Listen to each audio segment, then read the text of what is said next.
Hey now. Hey now, we should be live. I'm just sort of not as prepared as I thought I would be.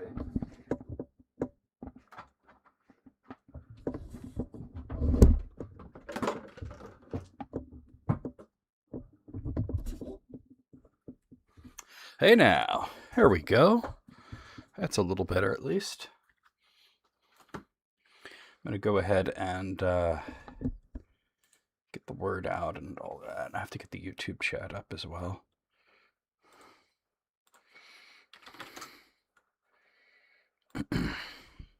We are live.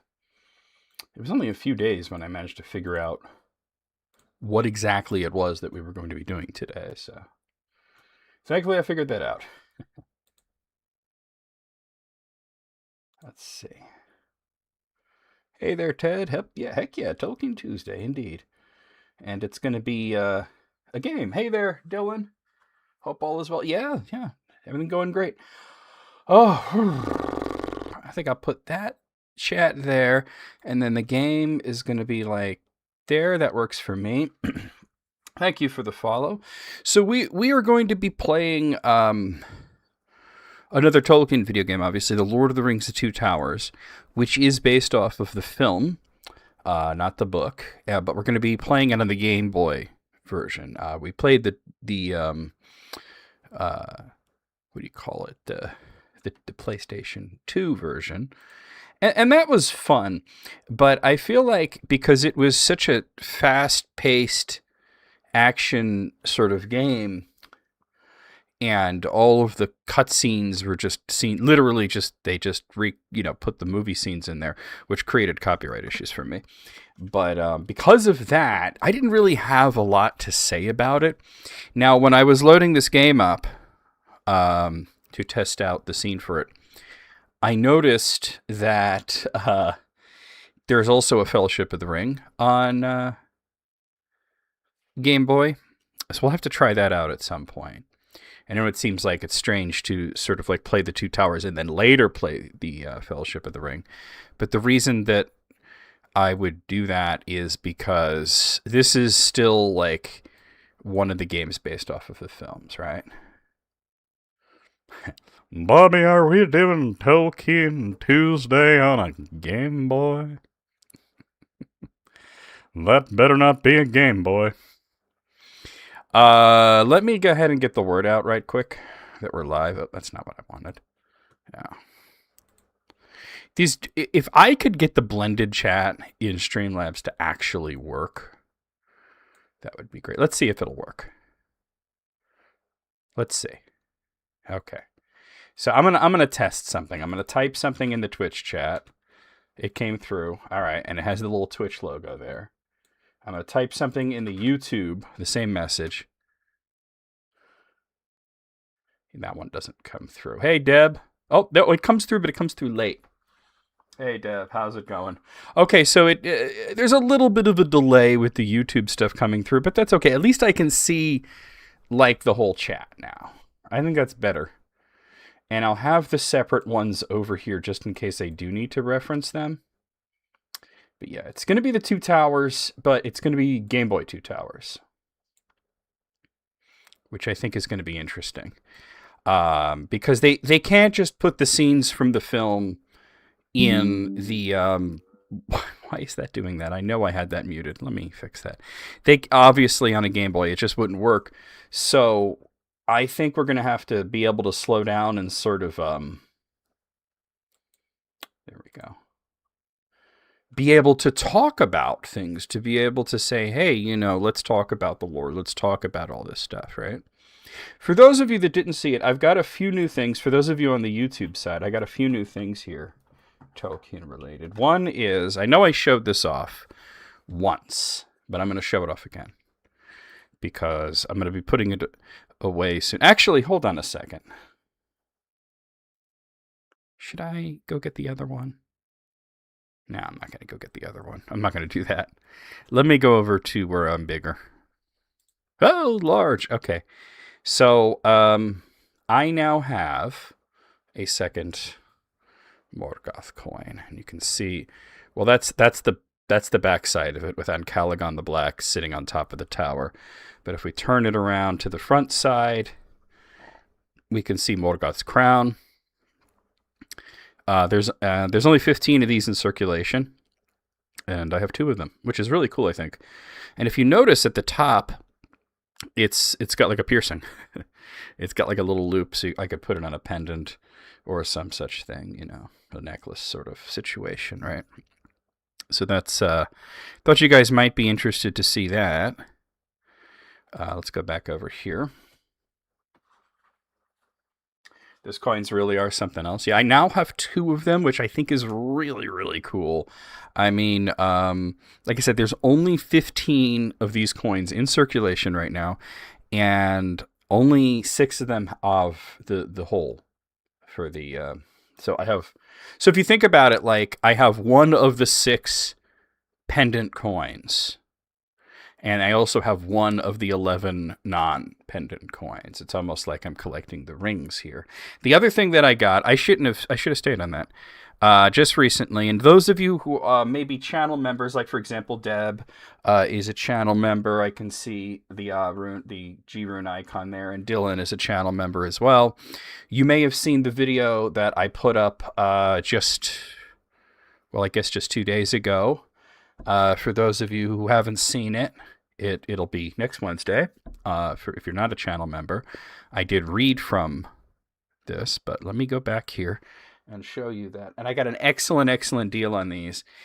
These are the collected poems of J.R.R. Tolkien, which is a 3-volume set put out by some fantastic Tolkien scholars you probably have heard the names of: Christina Scull and Wayne G. Hammond. They are a married couple that have been doing stuff like this for a really long time in tandem with the Tolkien estate. There's 3 of these. There's 3 volumes. This is all of his poetry from 1910 until 1919. And then I think the next one obviously is 1920 till I think 1930, something like that. Or 1931 perhaps. Let me take a look. Actually, I'll just pull the second one out. 1931. 1919 to 1931. And then the last one is 1932 until, I think, 67. He didn't write as much poetry after The Hobbit came out. Yeah, it goes till 1967. And a lot of these poems, could be seen in other sources, but also a lot of them are new. But what's really cool is you get every draft of every poem that he ever wrote. And I got an amazing deal.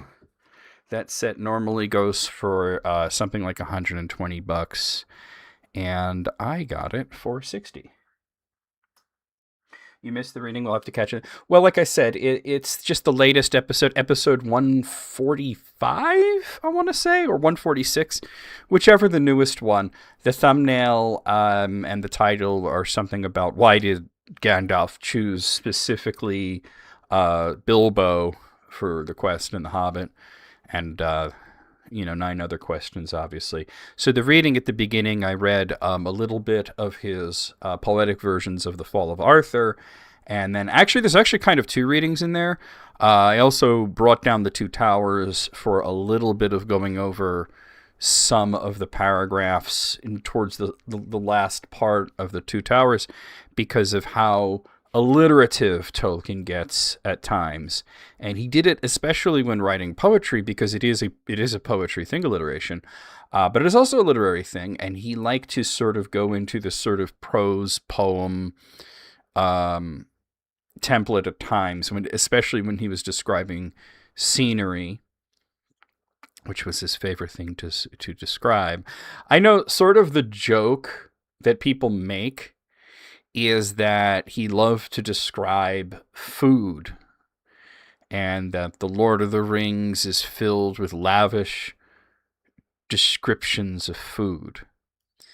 And that's not true. That's not in The Lord of the Rings at all. It's not in The Hobbit either. And I'll point that out, and I'll say there's no lavish descriptions of meals, and people will say, well, when Frodo and Sam and Pippin met with Merry and at Crick Hollow, they went over the ferry, and they went to Frodo's house, and then they ate a meal of mushrooms. I was like, well, that's it. Yeah, they ate it. It's just, that's what it says. They ate a meal of mushrooms. When they, before that, before they had met Mary, they ate with Gildor and Glorian, and it was just, they ate some food and it was really good, And that was usually the descriptions. It wasn't really crazy. I mean, I think the only time that Tolkien ever went into telling you, all the foods was at the very beginning of The Hobbit, when all the dwarves were coming by and eating, basically eating up all of Bilbo's food and putting in their orders for breakfast the next day, which he didn't even get up to make, so they had to do it themselves, which is sort of fitting. But that's it, but it wasn't lavish descriptions. It was almost like a list, like they ate this and they ate that and then they ate this, and and I think that I don't know where this really comes from. I think it comes from C.S. Lewis, actually. I think C.S. Lewis was the guy who was writing these almost sort of lustful descriptions of food, And it's funny because C.S. Lewis once talked, when in speaking of the topic of specifically of lust, he had said that watching a strip show is sort of like a very bizarre thing for a person to do. And it was sort of like the analogy that Lewis used, at least, which Tolkien responded to in one of his letters, was if somebody were to sit and watch a cover being slowly taken off of a plate of bacon, you would think that that's a pretty strange thing to happen, and that you might wonder if there was something really wrong with how this person experiences hunger. And, I don't exactly agree with C.S. Lewis, but I appreciate what he was saying, and Tolkien sort of had the same sort of reaction. It was like, well, your analogy is, well, let's just say I understand what you're saying, But Lewis really loved to describe food, is what I'm getting at. Not so much Tolkien. But anyway, guys, we are going to play, like I said, the Lord of the Rings: The Two Towers, and we're going to play it on Game Boy. So we previously played it on PlayStation 2, which was a sort of a very fast-paced action game, pretty tough game at times too, where even though it was called The Two Towers, it had a lot of the stuff from, the Fellowship of the Ring. Tolkien liked to describe scenery. Yeah, that's what it really comes down to. That was he didn't even describe people all that detailed. Like, if I was to ask you, what is the hair color of every member of the Fellowship? Not, the movie version, but the book version. You might be like, wow, okay, all right, Gandalf has gray hair, and well, let's see. I mean, Legolas, we don't know. Okay, Gimli, we don't know. But Boromir and has black hair. We know that. Aragorn, has black hair. And we don't know the hobbits. They usually have brown hair. But, it's sort of those sort of things that you see. He would usually give you very brief descriptions. And I think he just wanted you to use your imagination. He didn't want to really sort of like, he wanted you to see the scenery as he saw the scenery, but when it came to things like people, I think he wanted you to have your own vision of what they look like. And me and Matt were having a discussion specifically about the heights involved in his characters, which he goes into in a little bit more detail than you might expect in the book, The Nature of Middle-earth. And in that one, you would learn that, like, Gandalf is really not very tall at all, and that out of the four hobbits, Sam is probably the shortest one. But like I said, this is not something that exists in The Lord of the Rings. It exists in The Nature of Middle-earth, which was published in, what was it, 2022, 2023, somewhere around there. I'm going to have to grab it and look. Here we are. They make it so hard just to find the published date. Maybe it's on the back. The spine, maybe? No. 2021. Well, that's just when the jacket design was copyrighted. It might have been 2021. I got to find the actual publication date. They make it so hard to find. There we are. 2021. So this is, first U.S. edition 2021. So, what I'm getting at is that's a long ways away from The Lord of the Rings, which came out in 1953 and 1954. And 1953 is when the first 2 volumes came out, and that's when people were first reading the descriptions of these characters, or I should say the lack of descriptions of these characters. Like what do we really know about a lot of the characters, like Arwen? We just know that she's beautiful. She has dark hair. That's about it. I think the most well-described character is Gandalf. No doubt. He's the most well-described character. I don't think any character is as well described as Gandalf. Physically, I mean. Hey there, kids. How's it going? In terms of temperament and personality and everything, we have descriptions of many of the characters, but physically describing the characters is rough. Like I said, Legolas, we really don't know what color his hair was, for example. And a lot of people think, he had to be blonde, right? Because elves are blonde, and he's blonde in the movie, and this and that. And elves are not all. Vanya elves were usually blonde. Noldor elves were usually black hair, red hair. And then we have Legolas is Sindar, You saw a short about a European translation of The Hobbit. His descriptions were so vague that artists painted Gollum as a bloody mass of black and 2 large glowing eyes. I've seen that exact drawing, and Tolkien actually went back and changed a little bit of his description of Gollum, who, by the way, overall Gollum is not that well described. Because of that drawing. And it was not so much that he looked like that, but that he was so big, Tom Bombadil, we know more of a description of his clothes than we know about him. We know he has a beard. And we know that he's too tall to be a hobbit, but not quite tall enough to be an elf or a man. And hey there, Daryl Grant. But as for let's say the color of his hair or the color of his eyes, or we know he's sturdily built. He's okay in terms of description. We get more of a description of his clothes than him as a person. Like I said, Gandalf is definitely the one that's the best described. Who else is really well described? I'm trying to think about this. I think Aragorn is pretty well described, although we're mostly getting it through the lenses of other characters. We're mostly getting other characters reacting to what Aragorn looks like or commenting on what Aragorn looks like. By the way, there's a meme that's been going around in the Tolkien circles on Facebook that shows 2 different pictures of Aragorn from the films, as portrayed by Viggo Mortensen, who did, a great job playing Aragorn. And in that meme, it shows him in, the Fellowship of the Ring. And then it shows him in, Hey Moogle, it shows him in The Return of the King, or I should say the very end of The Return of the King, which is the scene where he's crowned, because he has the crown on, and he's addressing his people and his friends as king for the first time. And they said, what happened to his eyebrows? Because his eyebrows were very dark. And then after that, when he was the king, they were very, very pale. And a lot of people in the comments were commenting on, they were offering their possibilities as to why in the film Aragorn's hair gets so much lighter when he becomes the king. And some people were trying to connect it to a description of him looking a little bit older after using the Palantir in the book, which is valid, but it's not the correct answer.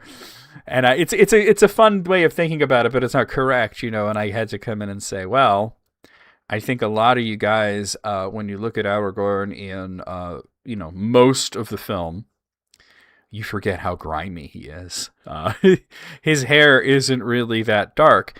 It's just that he's dirty and sweaty and grimy, and his hair and his beard and his eyebrows, everything just appears to be much darker than it should be, because he's just a grimy person. And that's actually very book accurate, because when the hobbits first meet Aragorn in book 1 in the Fellowship of the Ring, Pippin specifically makes a comment. All the hobbits are sort of commenting on what Aragorn looks like. I hope it's good. I hope this game is going to be good. Yeah, he had a bath for once. Exactly. He's the king. He's all cleaned up now, right? And he should have been cleaned up in Rivendell. But there's this part where Pippin says, perhaps after running around in the wilderness with you, we're going to start to look like you. And he makes a comment back saying, it'll take you a lot of years to look as bad as I do. But anyway, it was mentioned that he did clean up really nicely in Rivendell. Frodo certainly saw him looking very different there. But yeah, for the films, they didn't really clean him up in Rivendell. And he just sort of was still the grimy ranger man, It wasn't until he became the king that it's like, oh, his hair is not as dark as we thought it was.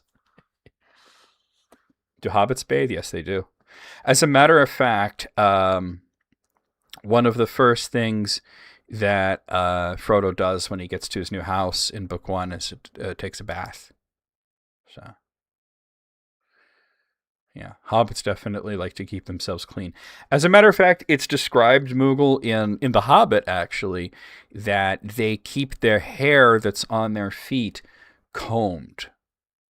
They have that hair that covers the tops of their feet. They comb it. I would think that they might even style it if they wanted to do that. They could do that, right? But yeah, the fact that he had bathed is really the reason why he looks so different. And you see it with Frodo too, because if you compare what Frodo looks like in Mount Doom, compared to what he looks like when he's waking up, in Gondor, and everybody's sort of jumping on the bed and laughing and clapping in slow motion. It looks very different. He's been cleaned up, Orcs, man. I think orcs probably do bathe. I'm going to be honest with you. I think they do. And I think they do it probably less often than elves would. But I think that they probably do keep themselves more clean than you would think. And the reason I think that is because they live in such close quarters with each other, and they're always sort of like on the move and everything. And I think that, like, if they were giving off foul odors, they would probably all kill each other. You know what I mean? They would all get upset and kill each other. Anyway, guys, let's come on over to here. What about trolls? No, trolls smell bad. We know that for a fact. Trolls smell terrible. Where's my controller? Okay, let's try this. So we're going to play this. I've never played this game before. Gollum also was said to smell really bad. So like I said, this is not based off of the book. It's based off of the movie. You even had the New Line Cinema thing there. Kryptonite. I don't think I've ever heard of that company before. Wow, the logo's on fire. Someone somewhere needs to sell genuine Hobbiton foot comb. Honestly, that could be a really fun novelty item that a Tolkien fan could have. And people would say, what is this little tiny comb? And they said, oh, that's for hobbit feet. Sort of a conversation starter, right? Elves definitely keep themselves pretty clean. As a matter of fact, one of the big things that happens in this book here, in The Children of Húrin, is Túrin, who is Húrin's son, accidentally kills an elf named Saros. And it's because the guy was just a big bully and was messing with him. And he didn't mean to kill him. He just meant to kind of beat him up a bit. And Saros wound up running away and wound up going over a cliff and died, as much as an elf could die anyway. And the the inciting incident had something to do with Turin coming in from outside, and he had been out and hunting and doing all sorts of outdoorsy woodsman stuff. And then all these elves are like with their perfect hair, like looking like L'Oreal commercials, and he comes in looking pretty grimy, and he starts eating, and Seiros comes in and throws a comb at him and makes some nasty comments. And Turin eventually says, you know what, I've had it with this guy, and just starts beating him up. I want to take a look. There's multiplayer in this. That's something. I want to take a look at the options here to see. Music is on. All right. Okay. Difficulty. Fast discard. It's not actually letting me select the difficulty. I think this might be one of those situations where you're sort of stuck on normal, and then you unlock hard, maybe by beating the game, or easy by dying a lot. Hey, Sarah, how's it going? So let's try this out. Like I said, I don't think I've ever played this. But the Hobbit Foot Comb could be pretty interesting. So we can choose Aragorn, Gandalf, Frodo, Legolas, Éowyn. Okay. That's a lot more playable characters than the PlayStation version had, because that you had Aragorn, Gimli, Legolas, nobody else. And in this we have Gandalf. Well, Gandalf was playable during one level, but you couldn't select him. Or no, he wasn't playable. He was just in the level. You're tired but good? Well, good to hear. And Frodo. Frodo was not playable in the PlayStation version, and certainly not Éowyn. Why does Éowyn look like she's dressed like Santa Claus's wife? I don't even remember a scene from the movie where she would have been wearing this sort of white dress with this, red dress with the white fringe like that. I just think of this as Mrs. Claus. Are these all different campaigns? Aragorn is a ranger, strong and skilled with his blades. He is the rightful king of Gondor. I mean, that's correct. He's also the rightful king of Arnor, but that's something that the film sort of glossed over, that there were actually two kingdoms, and Aragorn was supposed to not just take over Gondor, but to reunite the two kingdoms into one.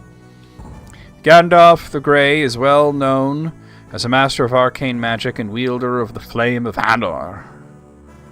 Well, I wouldn't say it's well known that he wields the Flame of Anor, because he only ever said that once. Anor, by the way, it's a Elvish word, and it means it transliterated, it means flame.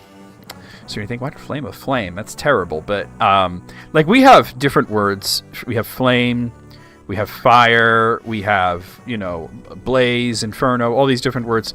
The elves also had different words for the same thing.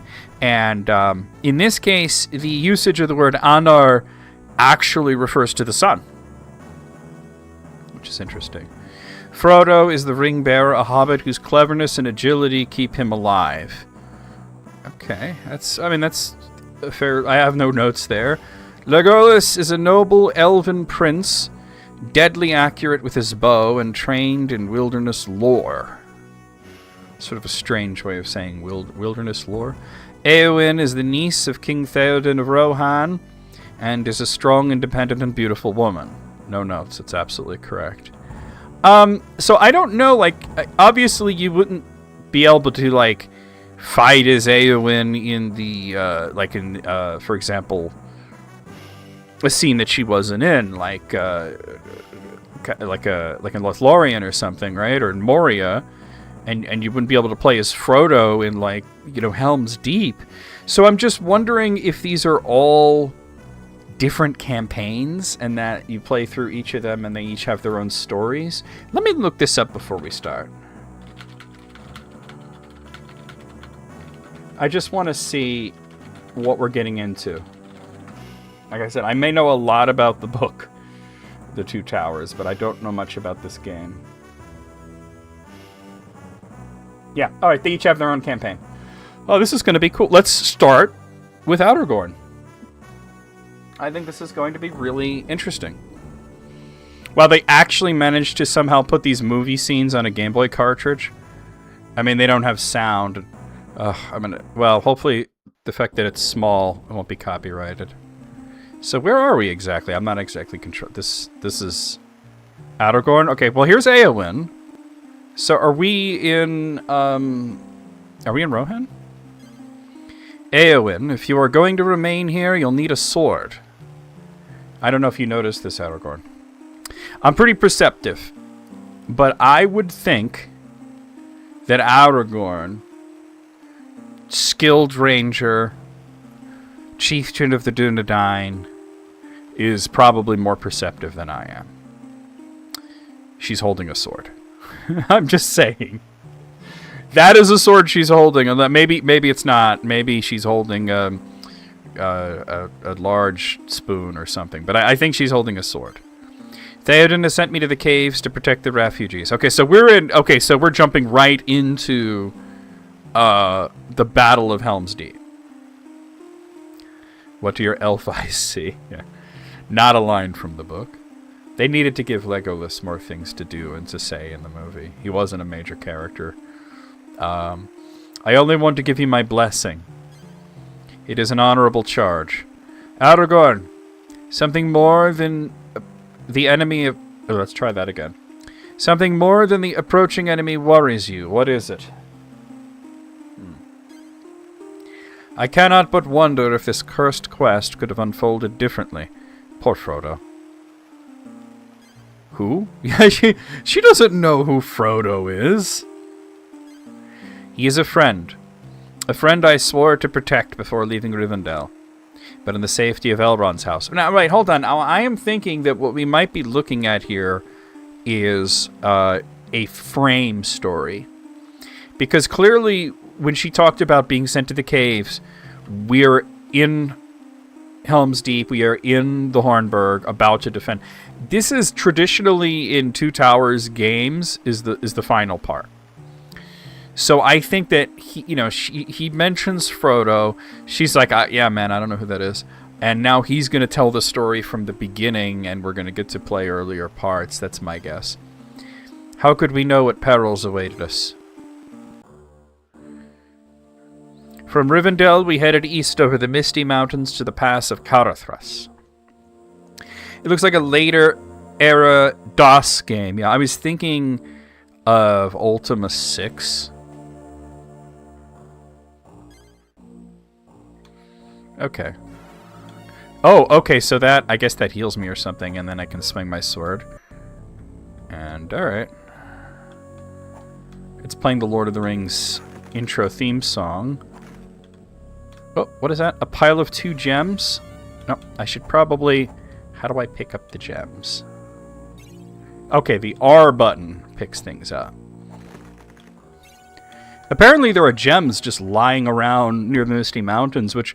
There is actually a scene in the Two Towers in the book where Aragorn finds a green gemstone lying on the ground, but that was left for him there by Glorfindel. We got orcs. Okay. It looks like there's an experience meter there. The rest of the Fellowship just went ahead, like they don't even care that Aragorn's hacking at mushrooms. And a flock of Crabine. If allowed to escape, they will alert the enemy. So it looks like what they're doing here is we're going to fight the Crabine or try to attack them in some way to stop them. In the book and in the movie, they hid from the Crabine. Crabine, by the way, everybody said... I was trying so hard on the last episode of the Council of Tolkien because it came up. Because I said a Craban. And then I started talking about the Crabine. And Matt and Sid, who are not language-focused like I am, they have other focuses in Tolkien studies, were like... They kept saying Crabine or Crabane. And I'm like, no, it's Crabine. And I know, but people will point out that I said Craban at one point. And the reason is because Craban, which is Creban, is a single bird. And the plural is Crabine, Crebain. Whenever you see a word ending in that A-I-N, it's in the Lord of the Rings, in the Silmarillion, any of Tolkien's works. It's not Ain. It's Ein, like Dunedain. You know, you don't say Dunedain, you say Dunedain. Alright. Oh, yeah, this Crabine. Wow, okay. And we have an orc. Very gray-looking orcs. Some coins, alright. This doesn't seem very difficult, but it is the first level. At least Aragorn's first level. I like the way he looks, though. He didn't even have that blue cape in the movie. I feel like this is a little bit based on the way that Aragorn looked in the Ralph Bakshi film. Oh. Some fruit. Okay. Do I have like an inventory? Oh, okay. Wow, look at this. Scimitar, 4 to 9 damage, plus 1 defense. Now, I would ask you, and let's see if anybody has a better answer. Why in the world? First of all, that's not a scimitar, but okay, right? I mean, okay, the icon looks a little bit like a scimitar, but over here it doesn't. Oh, okay, wait, no. He's using a short sword. Okay, because I'm saying that doesn't look like a scimitar. And he has a cloth shirt. Okay. And in the backpack, he has a scimitar. Now, that's 3 to 7 damage. And that's 4 to... So this is clearly better. It also gives you a defense point, whereas this does not. So why wouldn't I use this? Why would I have a scimitar and then not use it? Why wouldn't he be using... Sandals? Hold on. Why wouldn't he be using his own weapon? Why wouldn't he be using Anduril? If we're near Carathras, he's been through Rivendell, he's fixed the sword. However, this is based off the films where the sword doesn't get fixed till later. So there you have it. Oh, so it automatically equipped the sandals, which makes me walk a little faster. Oh, yeah, look at that.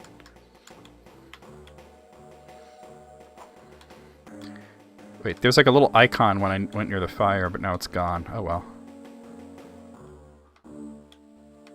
I'm fascinated by this. I would have loved this game. I played the other one, the PlayStation one, but an Amulet. I would have loved this. This is more sort of my style. Alright, that gives me plus 5% shield block, which I don't have a shield. Boromir would have the shield. There's some money. Well, yeah, looking at this, is there anything else going on here? Okay, so this is... active, passive? What is this? Oh, these are spells. Okay. Heals 25 hit points, plus 5 level. Herbs are more effective. Okay. Commanding Presence, which I don't have any points put into that. I can put a point into that. Okay. Alright, and then... Oh, so this is skill tree in this. You can throw your sword as a skill. These are skills. And sweep. Spin attack effect. Alright, but you need to be certain levels for these, it looks like. So we can't even do that. Interesting. Oh wait, we have passive stuff too I wanted to look at. Dual wield, which you get at level 2. Allows use of 2 swords. Now here's an interesting thing. Let's see if anybody gets this right. I'm going to put a little trivia question out there. And if you were at our recent streams, you may know the answer to this. Who is the only character in The Lord of the Rings who dual-wielded swords? There's only one character that ever did that. It's not Aragorn. Let's see if anybody knows. Númenórean Blood, which you get at level 10. Lessens Corruption. Okay, I guess that's a status ailment. Shield, offense, parry, and ferocity. We have to level up to get these. So this is more of an action RPG, which I would have loved this game for Game Boy. I didn't have it. How long do we have to guard this cursed pass? Shut up. I think that's Lurtz, isn't it? Looks like Lurtz. Shut up. You guard as long as I tell you, pig breath. It's a very orc thing to say. None of the orcs ever called each other pig breath. They would use orcish slurs and curses and such, but I'm really curious. Does anybody know who's the only character in The Lord of the Rings, in the book, that dual wields swords?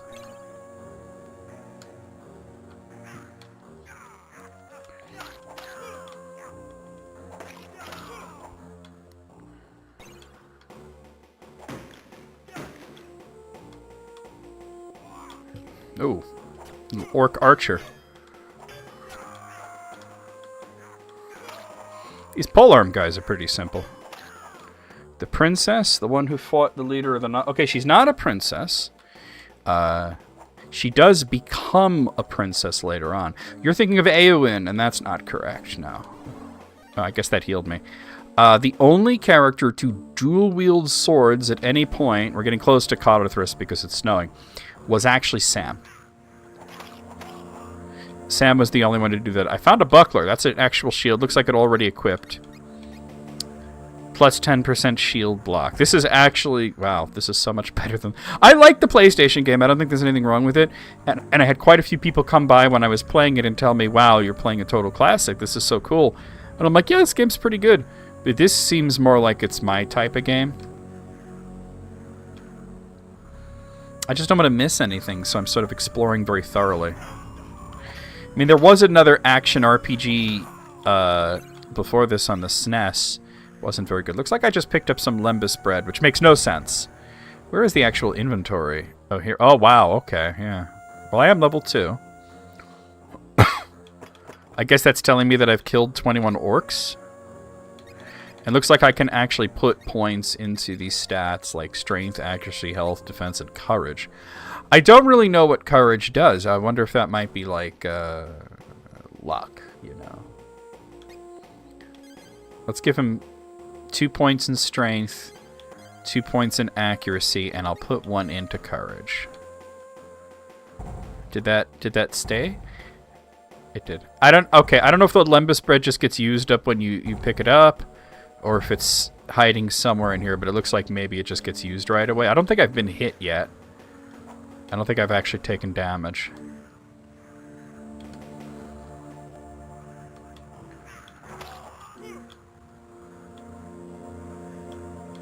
I guess you start at level 2, huh? Technically, this section should be, you know, this is the Fellowship of the Ring, but that's just the way that they decided to do the games. This guy's actually got a shield, so... Alright, not bad. That looks suspicious.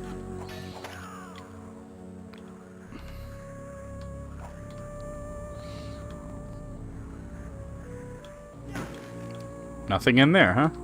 Look at that. This looks like something, right? My, hey, hey. Aragorn is here to stay. Watch out. Got me some sandals and a round shield. I don't know if that's better than the buckler or not. The buckler's 10%, the shield is 20%. That is better. I'm going to equip that. Alright, we got better equipment. That actually might be a save font or something. I don't know what that does. There's a treasure chest.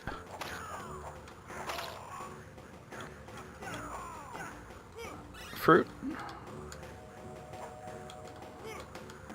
How do I open it? No, that healed me. Oh, there we go. There's a cape, some lembas bread. That replenishes mana. Okay. And gems. And gems. Okay, a cape. Well, I already had it. It looked like I had a cape. Now I have a cape. +1 to missile armor, which I assume is like blocking things like, or like absorbing hits from things like arrows and thrown stones and such. This guy looks a little different here. There are different breeds of orcs. Nobody knows that better than Aragorn. Ranger of the North. Actually lost a little bit of health there. I thought I saw another... Yeah, some orcs this way. So I don't think I need to tell you guys that there weren't any orcs at Codorthris. Even though it would have been fine for them to be there in the film, or in the book, but there wasn't. And it's... They're just giving you enemies to fight, although at this point it probably should be the giant wolves. Not so much the orcs.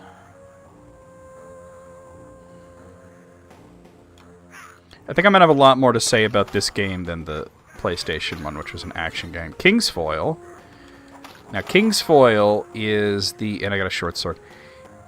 King's Foil is the Mannish sort of name for a plant that the elves call Athelas. Or Thelis is probably the better way to say it, Athelas. And Athelas is an herb that is introduced in Book 1 of The Lord of the Rings, where Aragorn uses it to heal Frodo up a bit. Okay, there's a statue head here, almost like we're in Ithilien, although we're not in Ithilien, we're in Eriador. Heal myself. But yeah, the King's Foil seems to give you both health and mana. Gems. But yeah, I mean, this is very Númenórean style. It could be Isildur, since we would technically be in his kingdom right now. Yeah. Although the runes around here, more than anything, they should be dwarvish, but that's definitely not dwarvish-looking runes. That's definitely Mannish-looking runes. Dunedain runes, specifically. Alright.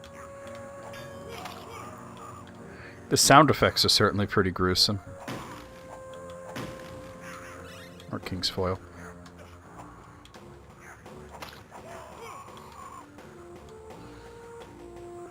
So I don't know what that's about other than to just make the game look cool. We're gonna have to find a way. Here we are. These red guys are a little more aggressive, I noticed. That does heal you, I thought so. Alright. Some sandals. I don't know if at any point you wind up selling the old equipment. A gem. Or anything like that. And we are certainly picking up a lot of things that are money. See, now this arch, this could be dwarvish, simply because it's, you know, Aragorn's way too tall to go under it. So that could be dwarvish. It's certainly not Dunedain, but that... It's possible that, going back there, I want to look at that statue head again. Because my first thought was that it looks Númenórean. Where is it? Somewhere, yeah. It could actually be Elvish. This could be a representation of an elf of Regin. Specifically, it could be somebody like Celebrimbor, for example. Now, I just wanted to look at this because I think I had leveled up. You have a point. Commanding presence stuns foes around Aragorn. Stun time increased per level. Alright, I'm going to put a... Oh, I have to be level 5 for that. Well, I could put another... I could put it into sword throw.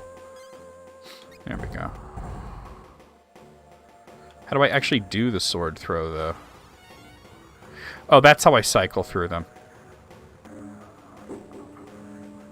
Okay. Alright. I used a bunch of mana, but I'm learning how to play. Now this has the look almost of like a military obstacle. Where are these red guys?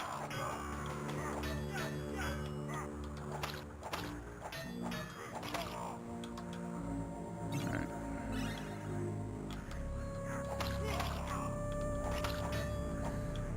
Where's he going? A gem. I don't know what kind of gem. Alright, I just want to see if there's anything... Oh! King's Foil. Okay. Yeah, I would have loved to have had this game, but... I was not buying Tolkien games at the time because I had bought... Oh!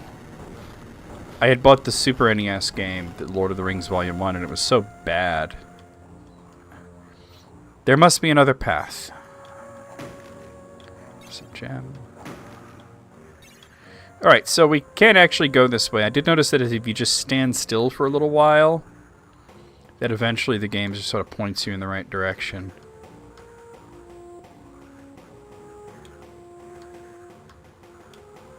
I saw something over this way. Oh, works.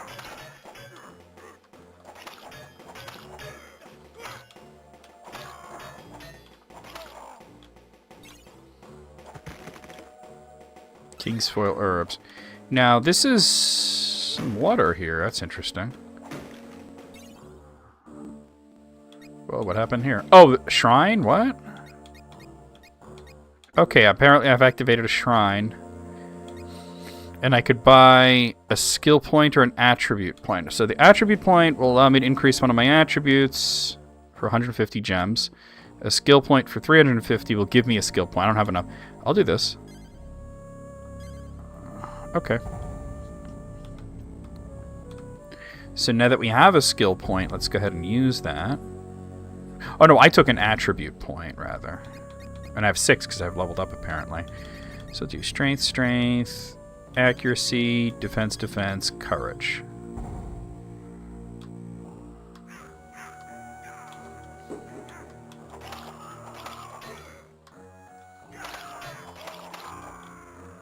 Mushrooms? Disgusting.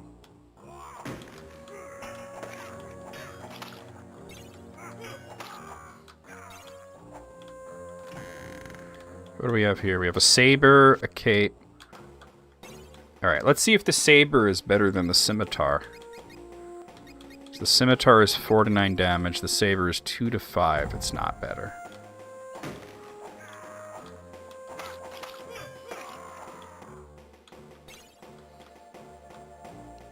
Am I supposed to keep going this way? Or let's see, let's stand still. Oh, okay, no. But it looks like we have to go south to go to the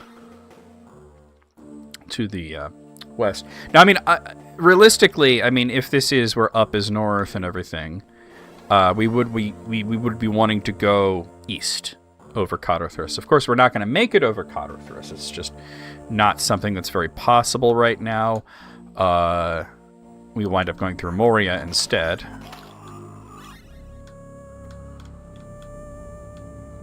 I think that might be the actual path, but oh, there's 2 paths. Let's see which one the game prefers. I see one of those red fountains there. Alright, let's go up this way. I don't know. I think it leads back.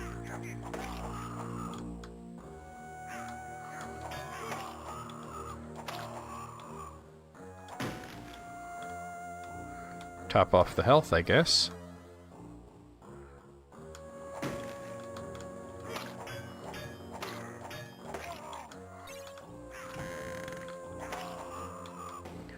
Pile of gems. Gems. Okay, just gems. Sandals. Yeah, it looked like my inventory was getting pretty full, but it also looks like... yeah, it's pretty filled. I don't know. At some point, I might have to actually start dumping things. But it looks like the game doesn't want me to go that way. Which, like I said, we should be trying to go to the east. Whoa.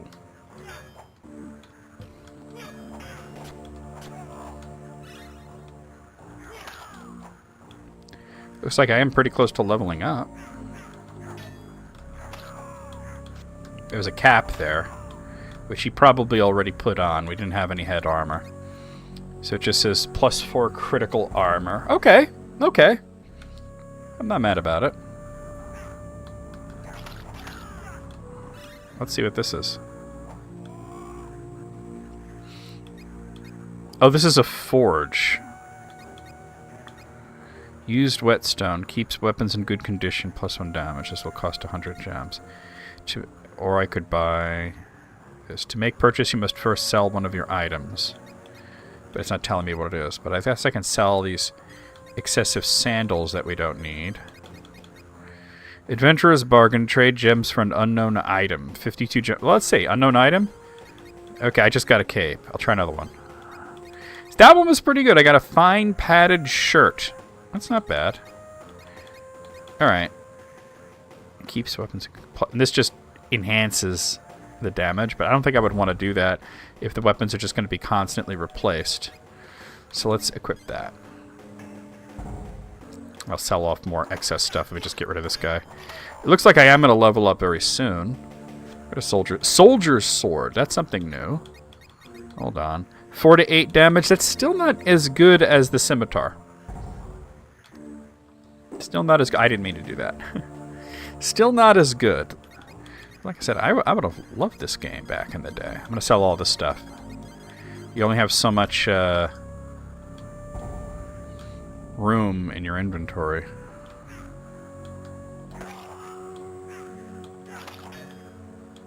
Round shield. That's what I'm using, isn't it? Yeah, it is. You must have played a dozen playthrough this when you heard. This is my first time playing it. You know, I know, like I said, I know a lot about the game. Not about the. I know a lot about the book, not a lot about the game. I played the PlayStation 2 version, which was more of an action game, and that was fun. But I definitely would have preferred to have this. Small shield. Let's see what we got. Okay. I mean, this is clearly more of an action RPG, and I like that kind of thing, so... Okay, that's pretty bad. Oh, right. I gotta actually...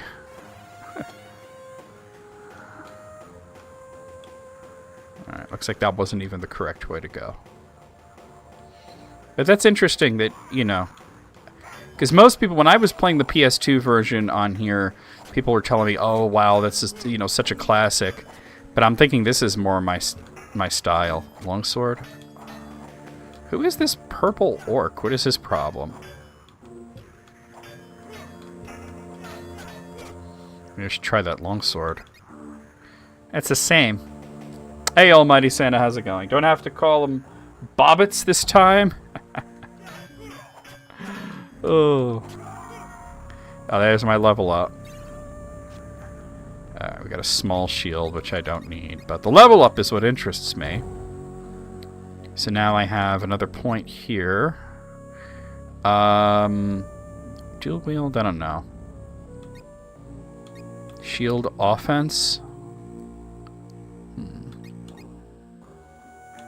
Let's go back to active.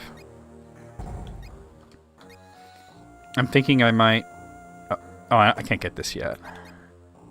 Put it into the heal. You need to watch the movies again? I mean, that's always a good time. It's always a good time. Just sit and watch the Peter Jackson trilogy. Of The Lord of the Rings, not necessarily The Hobbit. The Hobbit's kind of a nightmare, but... Alright, I don't see... Let me just see. We did have another collapse, so let me see what direction the game... The game is telling me to go that way. We'll just have to find another path. JRPG poison? I'm not sure what you mean there. Ah, here we go. I mean, this is more of an ARPG, but... A medallion? What's a medallion? Oh, instead of the amulet? See, that's shield block. That's a little 0 to 1 damage. Yeah, I'll keep the block.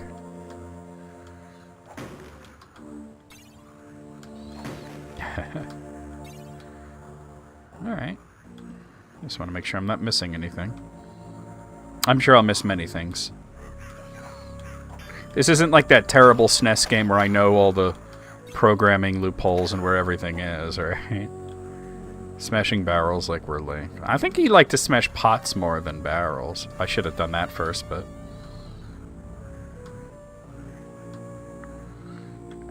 Are we coming down off of Carathris, and that's why the game is pushing me to the west? I don't know. It started off not snowing, and then it was, and now we're kind of coming into an area with no snow. I'm just trying to think of geographically where we are, specifically. Well, we know we're at Carathris, near the path of Carathris, but I don't know where I'm heading in terms of... Oh, that's a big guy, isn't it? Oh, he's got a lot of friends.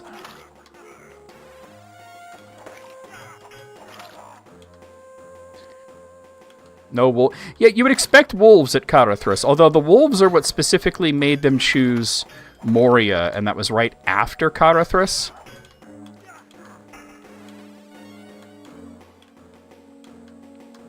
This guy's playing around.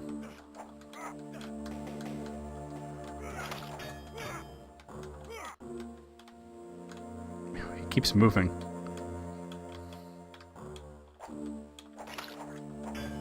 I mean, if you just want to be in the corner and just let me cack at you, I could do that.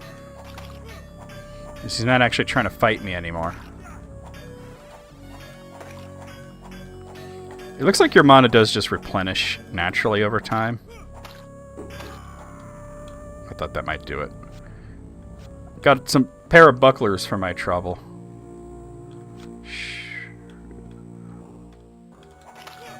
But yeah, it doesn't make lore sense for there to be orcs here, but that's okay. Oh god, don't even make me think of Secret of Mana. If an RPG is going to play that poorly, at least it should have a decent story, and that game did not have a decent story.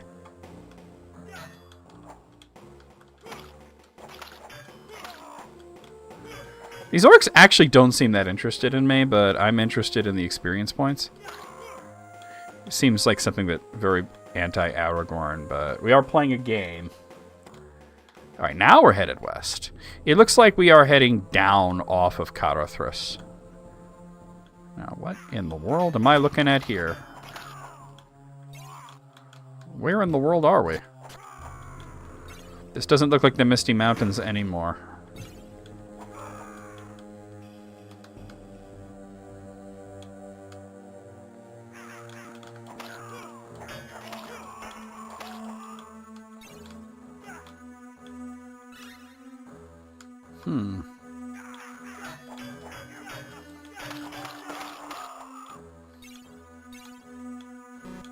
Oh, no more room in my backpack. We'll only pick up good things. I'll have to find another one of those forges to sell things. I said the goal should be generally to go west, but I'm looking around. It looks like we were actually coming down off of Caradhras, but we didn't start in the snowy regions, so that's why I was sort of confused by that. A cap. I already have a cap. Alright. As the kids say, no cap.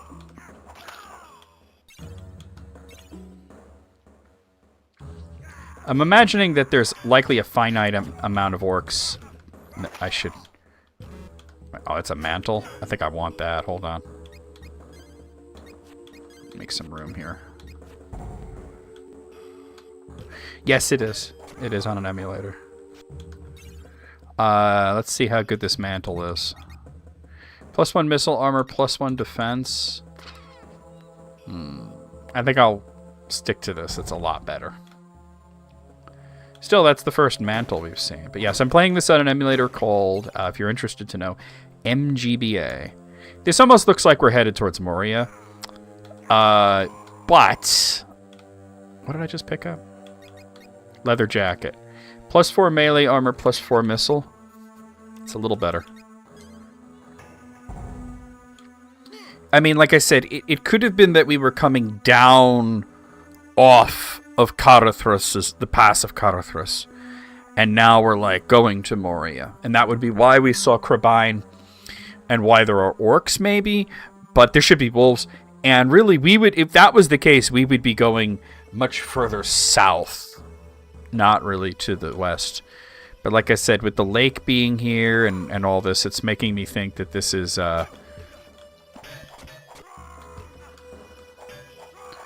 very much near Moria. Or just the general Holland area, at least. Is this Diablo? No, this is the Lord of the Rings, The Two Towers. Very similar. It's an ARPG like Diablo, but hey there, Petum, how's it going? It does look similar, doesn't it? Alright, let's see. Nothing there. It looked like I will have to cross the river. I thought so, but I wanted to make sure that I didn't miss any enemies or anything like that. Diablo was definitely the frame of reference that they must have had when they made this. There's no doubt that that's what they were going for. Hey, Bryant, how's it going? Let's see. Money. Money, mushrooms, a choker? I didn't think Aragorn was like that. +1 melee. Where does it go, even? I want to see where it goes. Oh, it goes in case of the amulet? Oh, alright, we'll keep the amulet. A choker. Did I unlock Goldberry as a playable character? Hey, Tommy. No, the characters they let you play as, it looks like everybody has their own campaign, is Aragorn, Gimli, Legolas, Frodo, and Eowyn. Which is really interesting, because that makes it more robust than the PlayStation action game. This is an Ent pool? Interesting. Ent water will refill your life if you're knocked unconscious in battle. I don't think I need that. But can I sell stuff here? Yes, I can. Alright. All this stuff is getting sold. I didn't imagine Aragorn would be wearing a choker at any point. Well, I could afford it. Let's get that just to have it. You remember seeing the painting of Bilbo with the yellow-eyed black golem behind him looking sinister. You also found a few short audio clips of Frodo from the 1981 Lord of the Rings. Are you talking about the BBC radio drama? Medio, is that what you're talking about?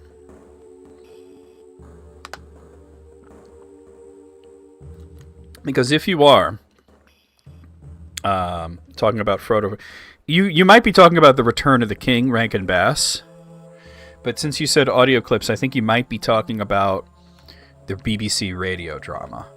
Which, if you are, what's interesting is that the actor who played Frodo was Ian Holm, who played Bilbo in the Peter Jackson film. I'm hungry. Do we have any dwarf meat left? I think there's some inside. Get some bits for me. Dwarf meat. Well, I guess they're orcs. They'll eat anything, right?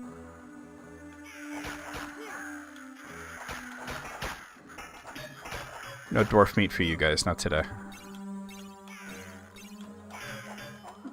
Whoa. These are agile little goblins, huh?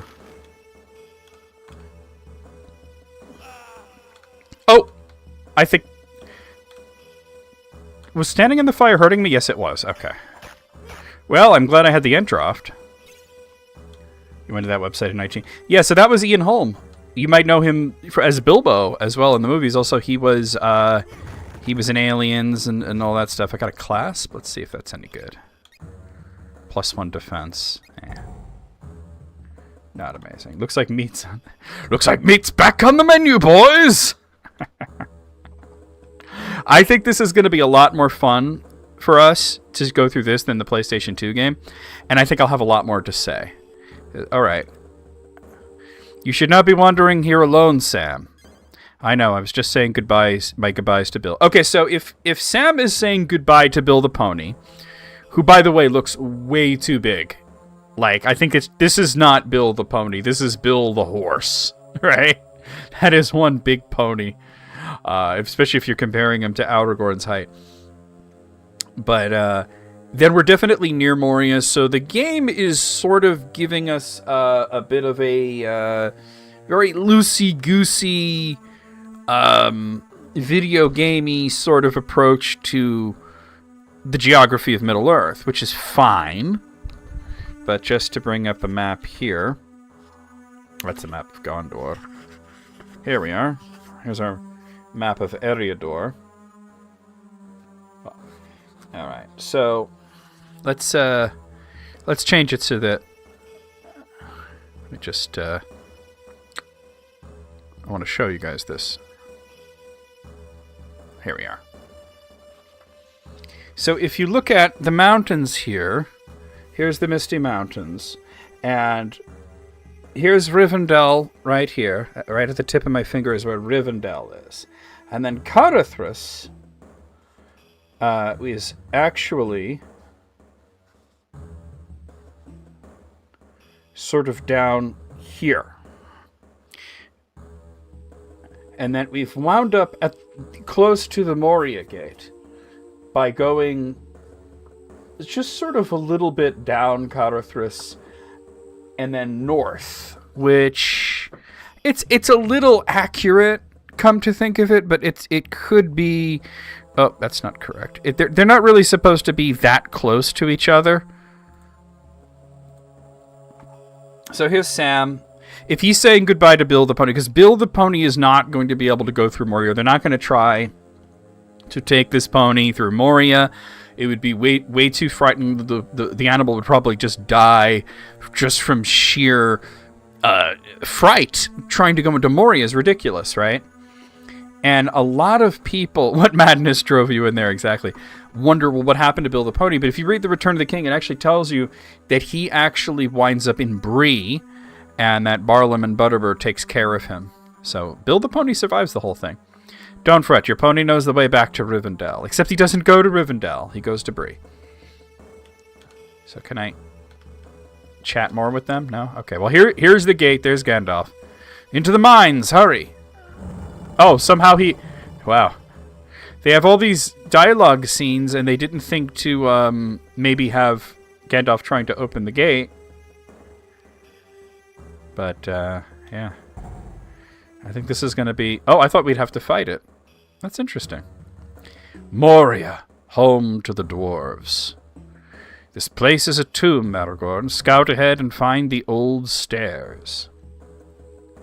If I had to insert one classic rock band as in movie background music, what group and what songs? Are you talking about for the Lord of the Rings? Because I have the answer. Immediately I know the answer. If you were to say any band, I would have probably a different answer. But if you're saying classic rock, the band is Led Zeppelin, and the song is Ramble On. So, there's Gimli and Frodo. All right, so it's Aragorn do everything, I guess. They're just going to stand around. Yeah, Ramble On would be the song. Orcs already! So I don't think I need to tell you guys that orcs shouldn't be in this portion of Moria. Also, we've now learned that definitely the perspective is skewed. Why would the orcs be holding Lembas Red, right? One for each one. Ramble On in the Fellowship of the Ring. In the Two Towers, I would use the Battle of Evermore, also by Led Zeppelin. And then in The Return of the King, I think I would use an instrumental, without the words, instrumental form of the song Kashmir. So the gate that Gandalf just opened is facing, like that we're going into it. We're actually heading to the west. So this is telling us that the perspective is that here, Aragorn facing upwards to the top of the screen, which is traditionally in video games to the north, is actually the west. Maybe a Rush song. Well, they did have a song, Rivendell, so there's that. There is that.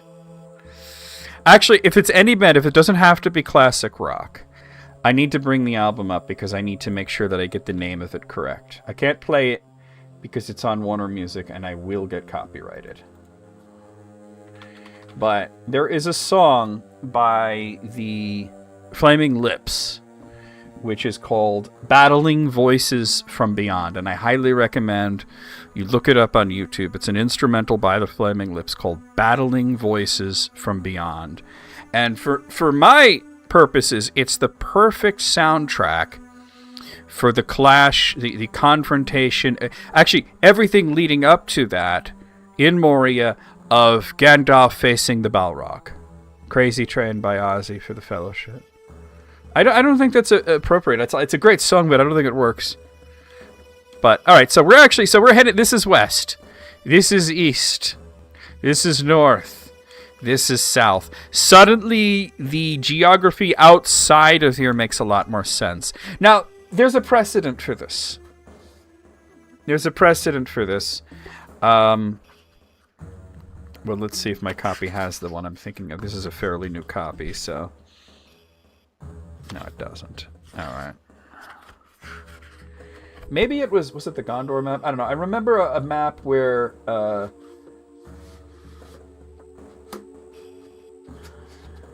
the directions were a bit skewed.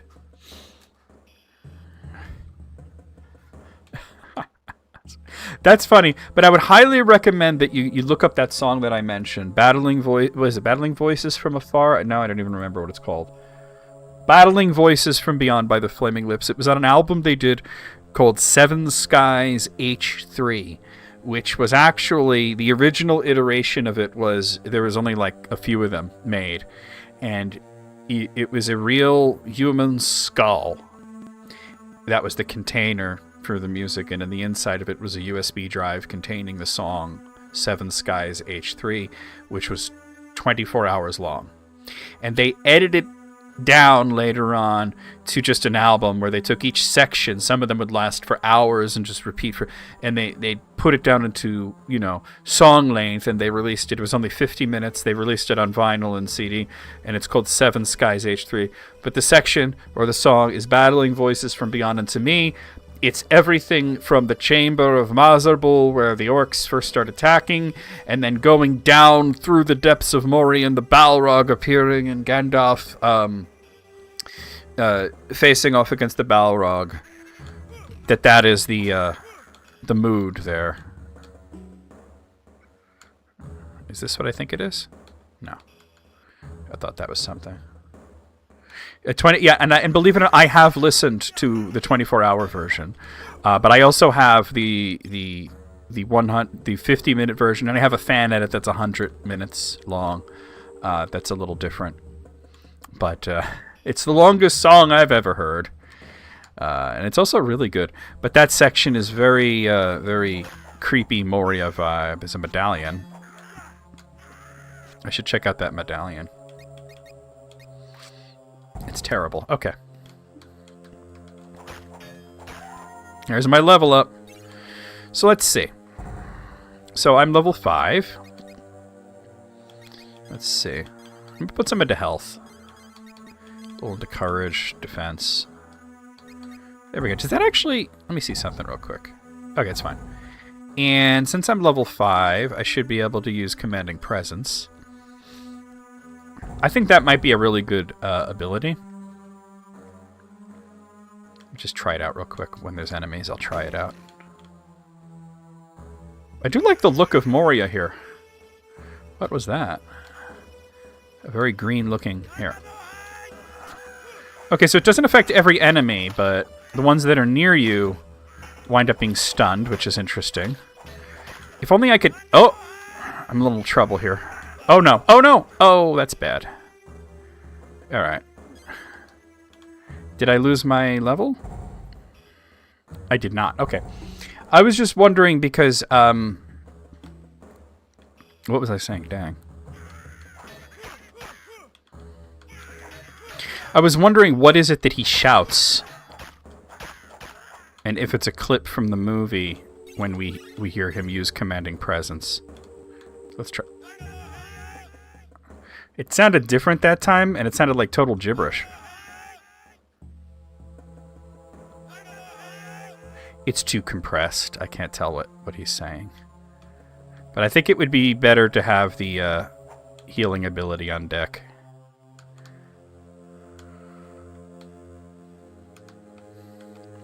Oh, say, obviously, they're going for a Diablo sort of look here. But they're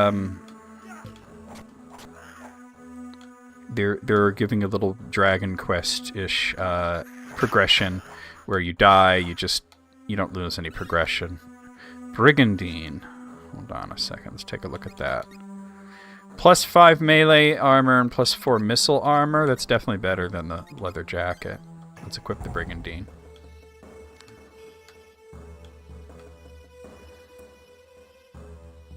Definitely plenty of enemies up in this direction. Should try to, bottleneck them.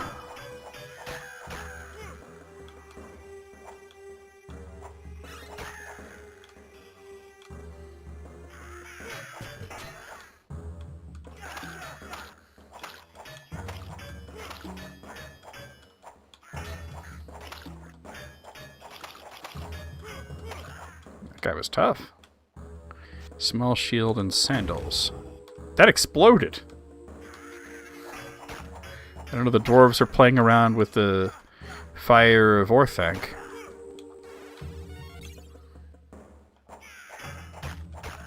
Yeah, I don't think I need to tell you that in this section of Moria there shouldn't be orcs, but it would be boring to just walk through it.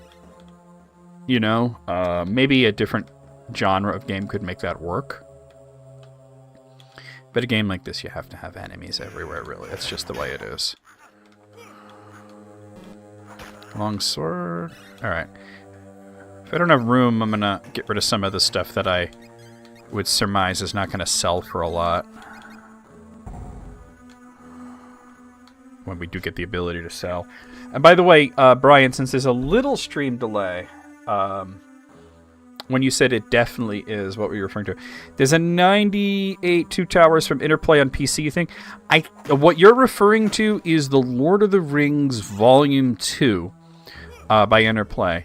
I had never played either of the Interplay PC games. I would plan on doing them for this series at some point for you guys, but I played the one they put on Super NES, the Lord of the Rings Volume 1, which did not get a sequel. It was really bad. My understanding is that the PC ones are a little better, so I would absolutely love to tackle those at some point. But I believe what you're talking about is it's called the Lord of the Rings Volume 2 by Interplay. Oh, wait. I was about to see what that's all about, and this guy's coming creeping at me as another scimitar. Why does it look like Diablo? I think they just wanted it to look like Diablo. Bring us Joe. How's it going? It looks suspiciously like Diablo, doesn't it? Okay, that opened that other gate. They definitely wanted it to look like Diablo. There's no... Oh, wow. Okay, orcs everywhere. Hold on.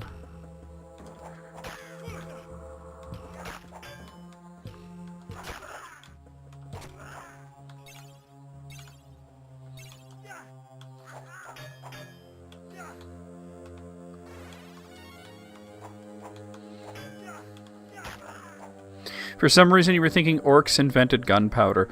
Well, you know, as far as gunpowder goes, there's, you know, Saruman had something called Fire of Orthanc or Flame of Isengard that Peter Jackson chose to interpret it as being either gunpowder or black powder, which is an earlier form of it. It's unrefined. And that's perfectly fine. Tolkien was really unspecific about what the Fire of Orthanc actually was. But you're correct, Kits, in that in The Hobbit, Tolkien hinted that a lot of the sort of more modern weapons, especially things like bombs and such that would be used to kill a lot of people at once, is orc work. Alright, now we can go through here. I noticed that Gimli and everybody's just sort of hanging out by the gate at this point.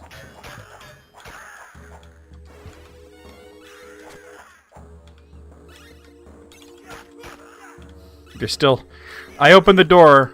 They wanted me to find something called the Old Stair, which is... I mean, I would assume all the stair in here are rather old. This is Moria. It dates back to the First Age. Is this Roblox?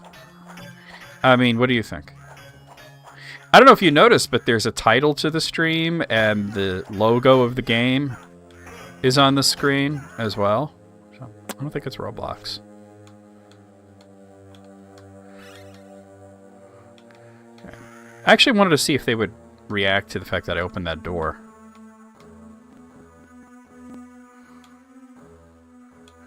$40,000 orcs could make it. Oh, it looks like they've actually gone. All right, so they went somewhere. Gandalf and Frodo and Gimli were there. And now they're not. They've gone off somewhere. That's fine. They don't need to hang around me, you know. Aragorn will be fine on his own. He'll do just fine. Your nephew loves Roblox. I find most kids do. Another mantle. I don't really need a mantle.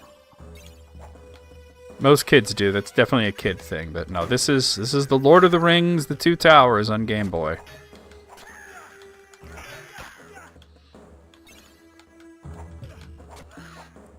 I've never actually played Roblox. I don't even know what it looks like. Certainly not like this. I don't think there's orcs in it. A lot of orcs here. Another mantle. I noticed that, yeah, I'm still filled up on... Let's get rid of that. No, not equip it. Get rid of it. Get rid of that. Get rid of that. Alright. Let's see what's in here. Well, there's mushrooms and money. It's not anything really all that amazing there. Well, Tolkien actually started spelling orc with a K towards the end of his life. Well, I have no interest in Roblox myself. Ring mail? Ring mail? That's what Frodo should be wearing. Oh, that's definitely better. Actually, Frodo is wearing ring mail. I don't play Roblox, and this isn't Roblox, and if I was, I wouldn't be playing with kids, as I'm an adult, so no.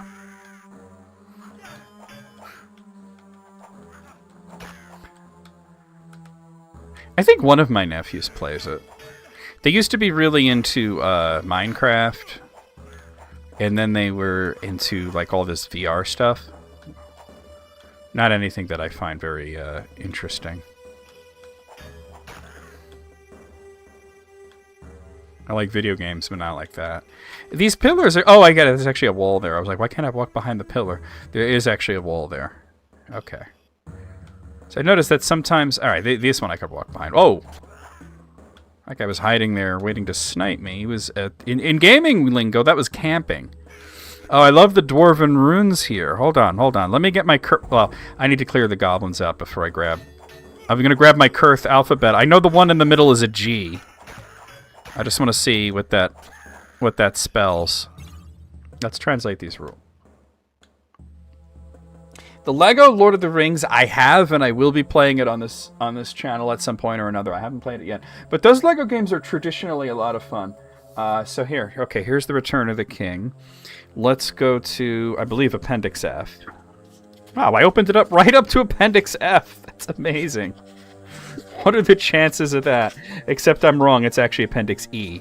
But the fact that I said Appendix F and opened it up into Appendix F. So here I have the Angarthus runes. Now I know for a fact that the one in the middle of this sign is a G. They say it's dope.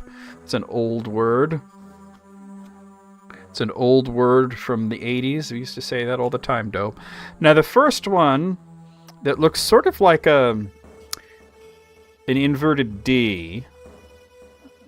Off the top of my head, I don't know that runes. But I don't actually see it here in the Angarthus. I believe it may be just written strangely.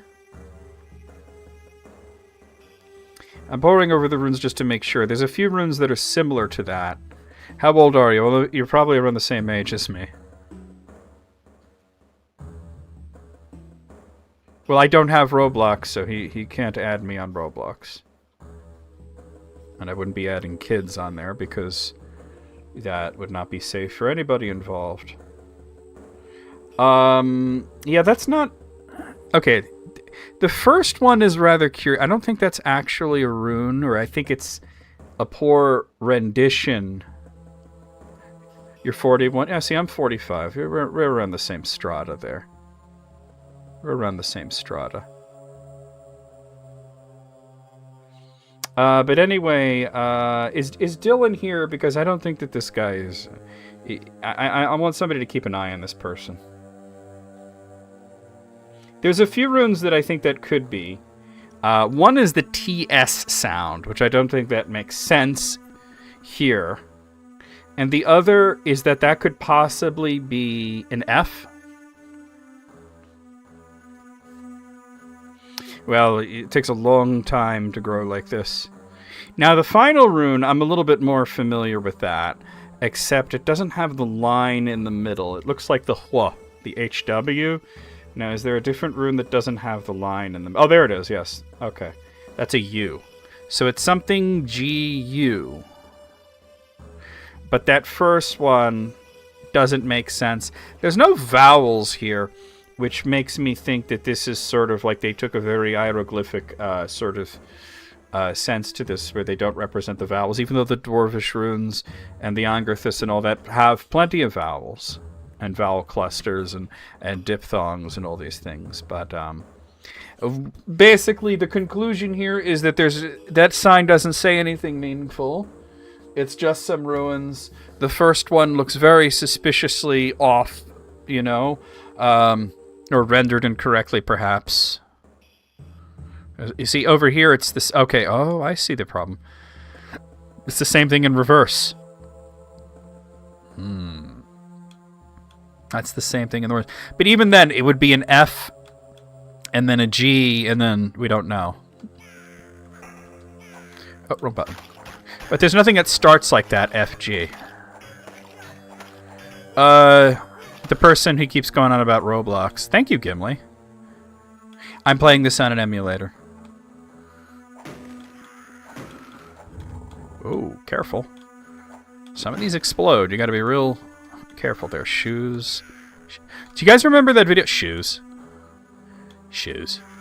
From the early internet. Gandalf is standing there doing nothing right now. There are orcs about, and Gandalf... Gimli is at least moving. Gandalf is doing nothing. It looks like we found the old stair. Let me just make sure that I... Oh, yeah. See, it's just the same message over and over again, but it doesn't actually mean anything. It could be that each represents something differently. There's also a sword here with some runes about it, but those runes are very poorly... they're very poorly rendered. It's hard to see what they are. Like, for example, this looks like the pi symbol of all things, you know? I almost swung at Gimli. I mean, I don't know if I did swing at Gimli. I just want to see if I missed anything over in this direction. It looks like that's the great stair that Gandalf was talking about.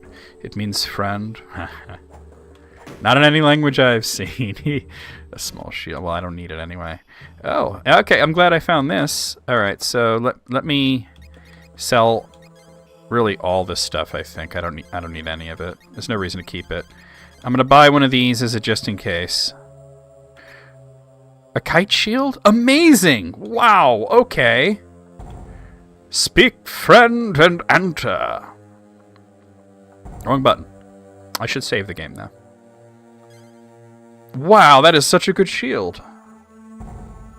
Gandalf is giving everyone courage with Narya. Yes, he is. He is. Probably a Nordic rune, then? It's possible, but I think that what we were looking at... It was mostly... It did... fit in with the Angarthus runes. It's just that it's just 3 letters that don't actually spell anything out. The Brigandine. Mushrooms. Okay. I got a kite shield, though. That's pretty great. Oh. It doesn't show him wielding a kite shield, but...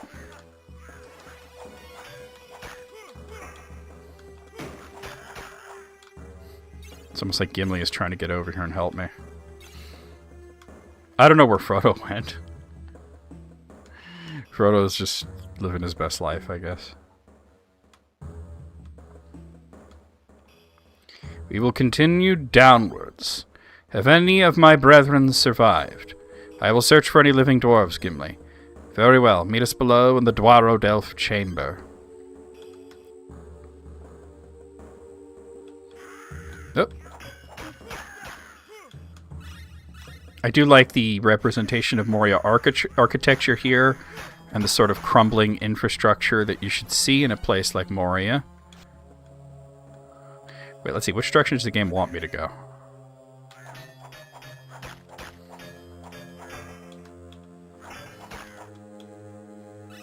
Thank you for the Lembas. I don't know why orcs would be carrying Lembas. Okay, it wants me to go that way, so let's not go that way yet. Is that a weapon? Hold on. It looks like there's a weapon. I think it's just part of the background. He put on the ring. He definitely shouldn't have done that. That was a big mistake. It opened something, I'm sure. Just about every time Frodo put on the ring, it was a very big mistake. A long knife?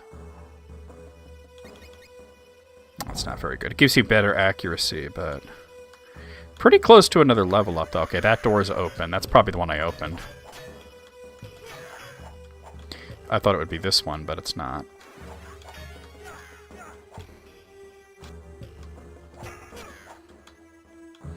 But I want to sort of go all the way to the right and see if there's anything I missed there. Some orcs. I think they just took some random runes and put them all around. without a care to what they actually mean. So it's really just aesthetically pleasing rather than actually meaning anything. I should definitely level up from this, no? Since it looks like Diablo, we should say ding whenever I level up, right? Oh god.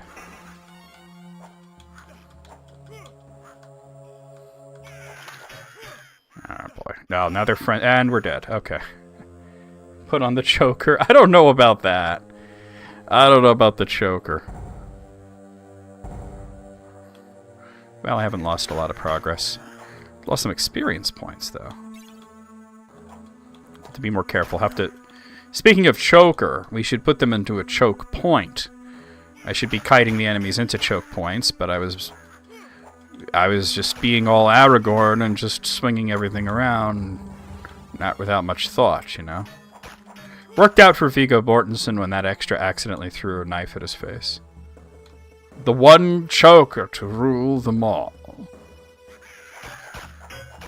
That's for the remake where Frodo will be played by a goth girl. Actually, that would be amazing. Don't give them any ideas. It's actually amazing. Alright. Very close to leveling out. Yeah, so... If I could just... Whoa! Hello. If I could just kite them through here. But this guy's plinking.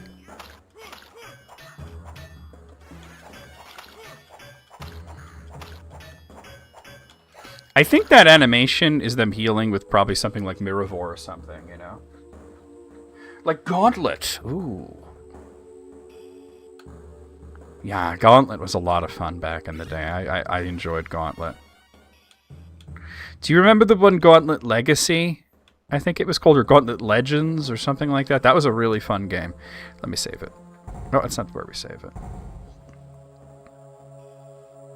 The ideas just flow. Yeah, I got you. Oh, we're in the cemetery, apparently. Alright. According to that, we're in the cemetery.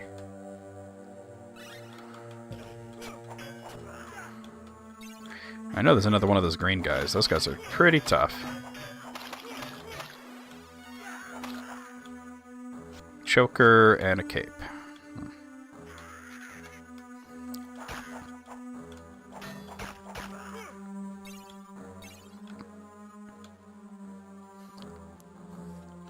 Well, it was a really fun game.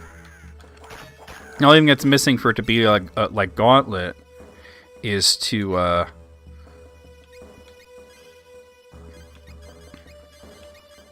have the enemy generators that you'd have to take out. The last time I bought one of these, I got a really good shield. Just a cape. Wizard's short sword. Still not as good as what the scimitar that I found at the very beginning of the game. I'll do one more. Yeah. Alright, we're not getting anything good there.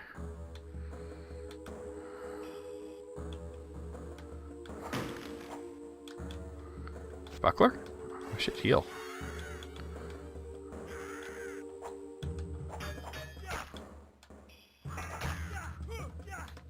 Yeah, the NES game was an attempt to try to do the arcade game, but it wasn't it, you know what I mean? That wasn't the best version of Gauntlet, for sure.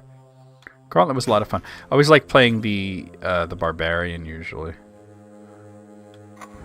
You know what was a really fun arcade game? Was Dungeons & Dragons Chronicle of Mystara, something with Mystara.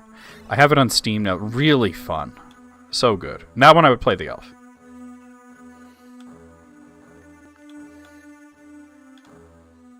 Okay. Let's see. Where are we going now? That way? Unlikely. A door must have opened somewhere. We'll just have to find what that switch did. Not this one. I thought that would open, but not there. There's that level up. Got a new spell. Oh, no. Cloth shirt. Okay, let's see. Alright, I'm going to put into defense and strength. And here, since what are we, level 6? Something like that? 6, yeah. So let's see, at level 10 we can get Rage of the North. Rage increases damage, +2 per level while in effect. Okay. And Call Legolas at level 10. You just call Legolas in. Okay. That sounds like that might be fun. And to get this Sweep, which is a spin attack, affects all foes around our... Oh, we gotta get this. When we're surrounded, that might be very good. It's very D&D-like, Terraglyph. Oh, wait, a lot of people are saying Diablo, and I see that most of all. Oh, this door didn't open either. Huh. I wonder what that switch even did. Oh, wait. Maybe it's this.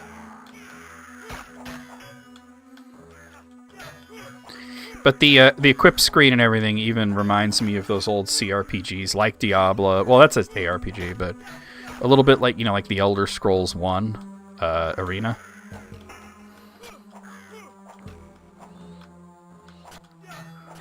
But everything was trying to be Dungeons and Dragons. Wait, what did that say?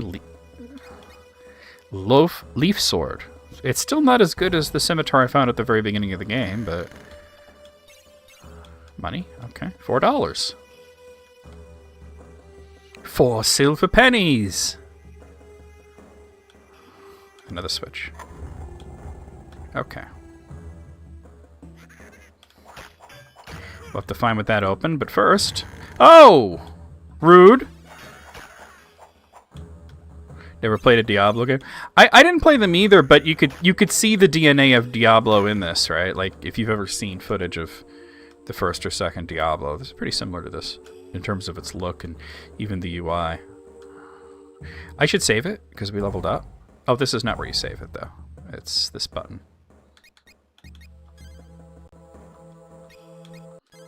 And what's cool in this game, we'll have to see how it goes. Each character has their own campaign. We're playing Aragorn's campaign right now. Daggerfall you think is good. You skip top-downs. You don't like them that much. Well, yeah. The first Elder Scrolls wasn't top-down, but I can understand. Daggerfall was really good. Arena was fine for its day. I was certainly pretty impressed with it at the time. I'm a very big Elder Scrolls fan. Okay, that door didn't open. Maybe through here? We have a switch, so something happened. Maybe I should try one of the random lottery thing again. Let me sell a few of these things, though.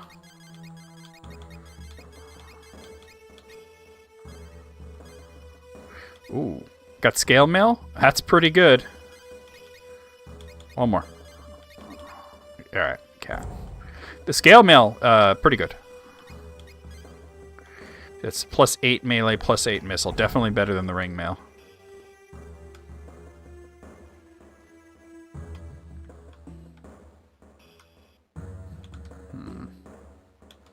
There's another switch there. But I don't know what that opened.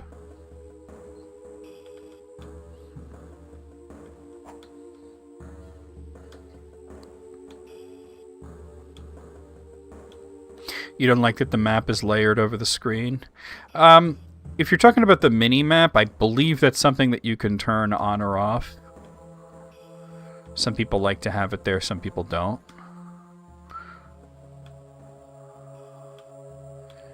I wonder what that switch did. I'll have to figure it out. The scrolling is very jerky. Your first and only Lord of the Rings game was The Third Age. It was really good. That is definitely on my list of games to play. I mean, that's the switch I hit. Maybe something down here? Oh. No. I haven't played The Third Age, but I'm excited to try it. Also, I have those, like, Shadow of games, which are supposedly very strange. But I'm certainly willing to try them. I mean, this room just had a treasure chest in it, and a hole that orcs come out of. Oh.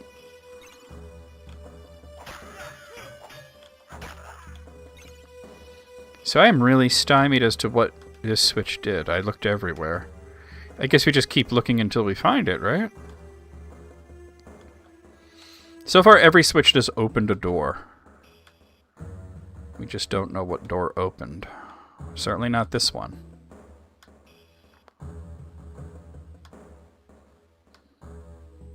Wait, is it this one? I think it is, actually.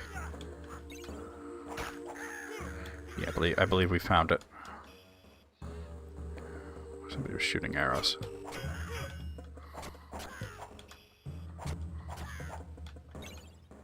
Okay.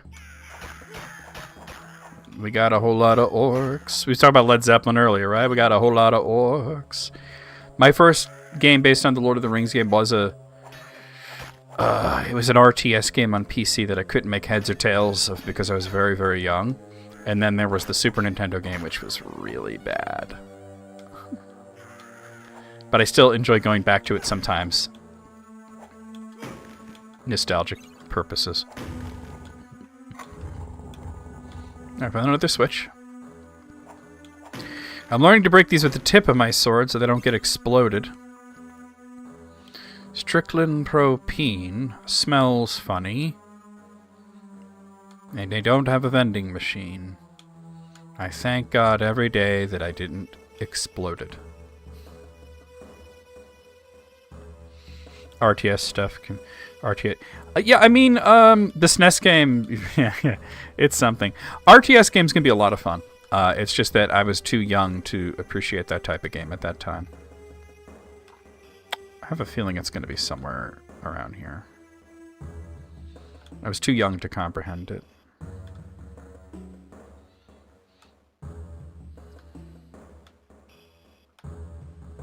Tough.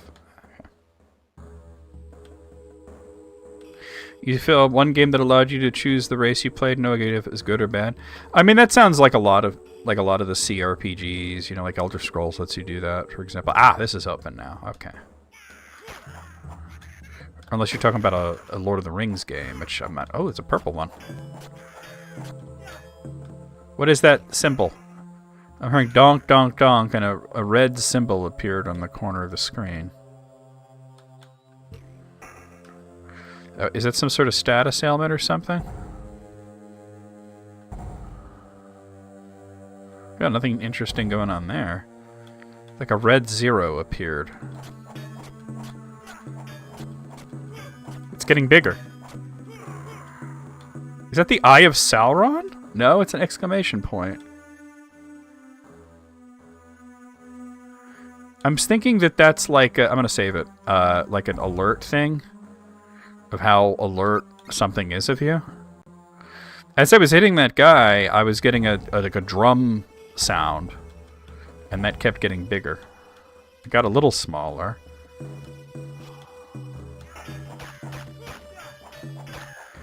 Let's find out.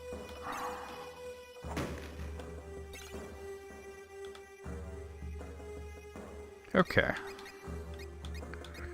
I get one of these and one of... Well, I can only get one. But yeah, I bought a skill point. Drums in the deep. Yeah, no, I understand the drums. I just don't understand that red symbol that's appearing.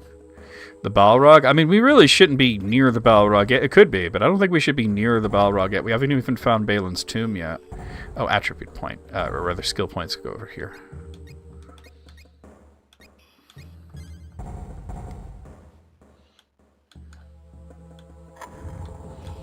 Well, it was happening more when I was hitting that one particular enemy, but...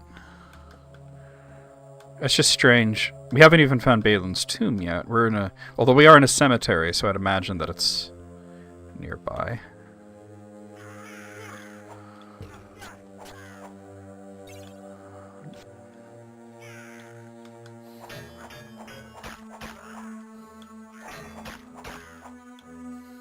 It's getting smaller now.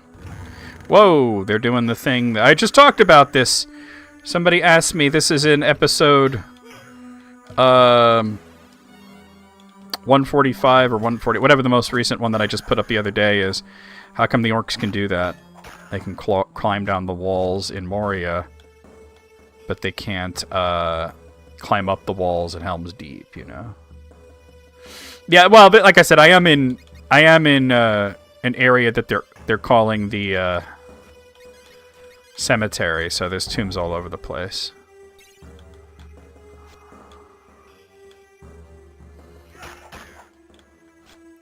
mantle.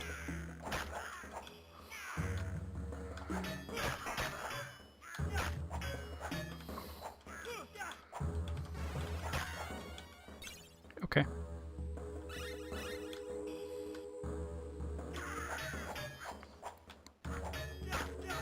Oh, it's 9:30 already. Wow. Time flies when you're having fun, and this is a very fun game, though.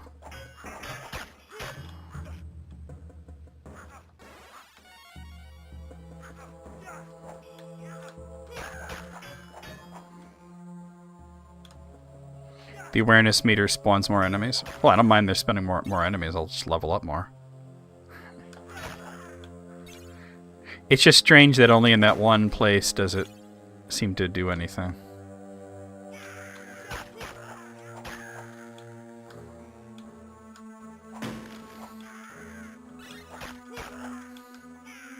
A saber. Okay.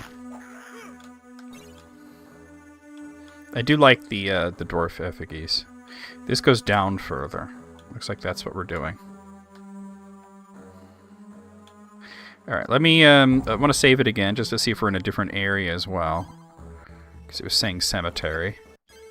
Dwarodelf. Okay, so if we're at the Dwarodelf, we're kind of getting close to that area where you would find the Chamber of Mazarbul. That's where Balin's tomb is.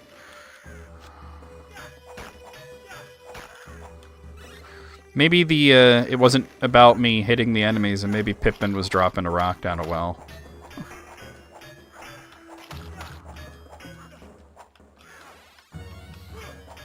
These green ones are kind of a nightmare.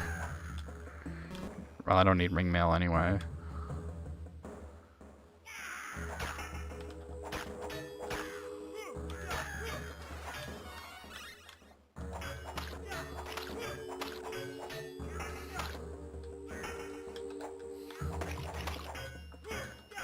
It's down to a tiny circle now. No. Can't heal myself, but he won't die. A warg collar. I might want that. Let's throw away the choker and see. Let's see if it's any good. +1 accuracy. If you keep it eye full, Nazgul may spawn. Are you talking about somebody who's played the game before and you know that? Because the Nazgul should not spawn in Moria for like a lot of reasons. You looked it up for me? Okay. Yeah, that would be some pretty bad lore. I want the money, so I'm gonna have to... That would be really bad lore. The Nazgul at this point should not be anywhere near Moria. So, that would be wild if a Nazgul appears in Moria, of all places.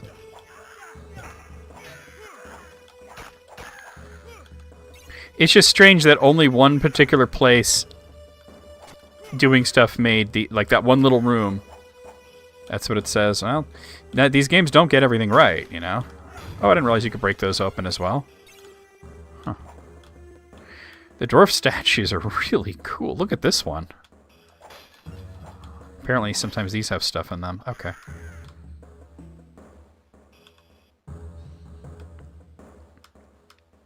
Nazgul. That's one heck of an idea. Whoa. I don't think I'm going that way. I mean, I'm going to look at it once yeah, it's all caved in. Are you alright? Yes, but we shall not leave you behind, Aragorn. It looks like you have. I will find another way around. Okay. The rat made it. That rat there, he's fine. None of that bothered him. I do like that Moria is crumbling. It should be crumbling. I mean, this is built in the first age, and it hasn't been meaningly maintained for a couple thousand years. Well, not 1,000, but a couple of 100 years at this point. You know, a long time. Oh yeah, that makes sense for Frodo's campaign. For Aragorn's campaign, maybe not. At least not in this part of the game. Because each of the characters seems to have their own thing.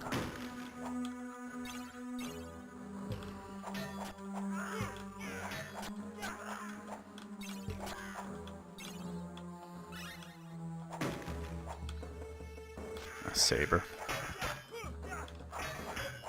It was just strange that it only happened in one place like that. Padded shirt.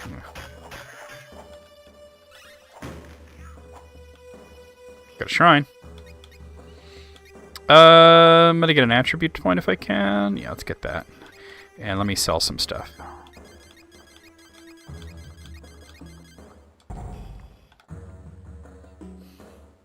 You thought I was talking to the rat? Like, hey there, what's going on, little rat? All right, I'm going to put it into strength. Okay.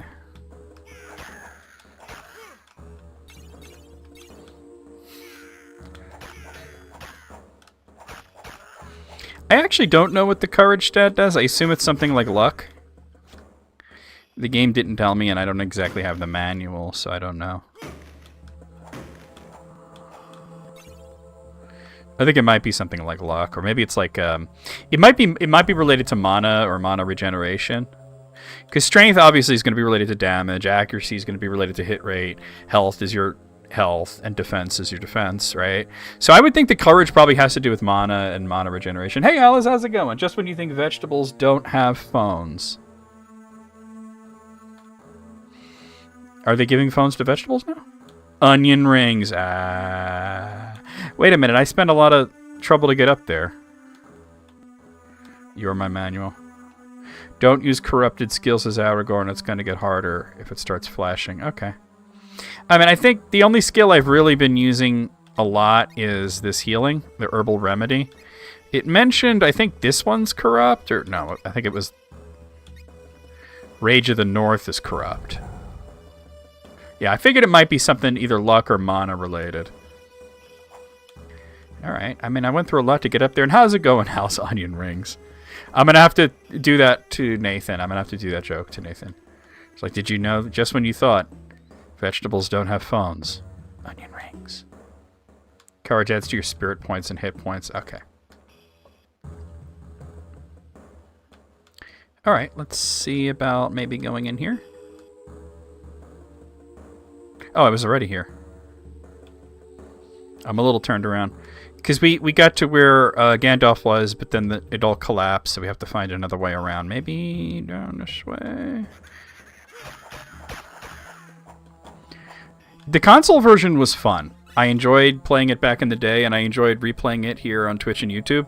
But I didn't know about this game and how cool this is. I would have loved this game back in the day. I would have loved to have this for Game Boy. This is definitely more my cup of tea. Like doing The Lord of the Rings as an ARPG with all these different campaigns. I love it.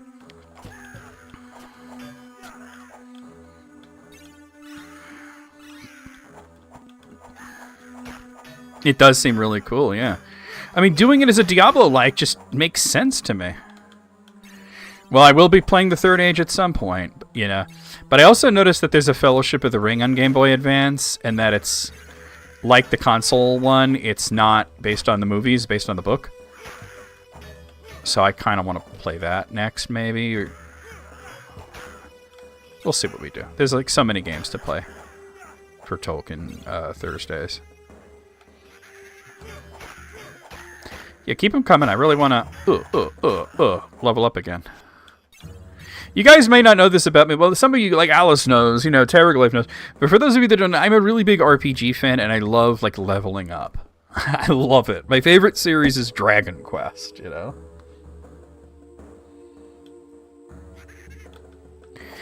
But when I was looking at the Game Boy ROMs that I had, I did notice the Third Age in there, and I noticed, like, wait a minute, Fellowship of the Ring. Show up at the Fellowship of the Bling. Whoa.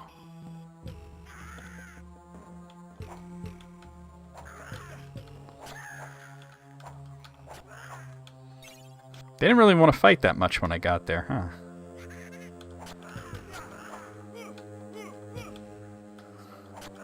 Calm down, Brian.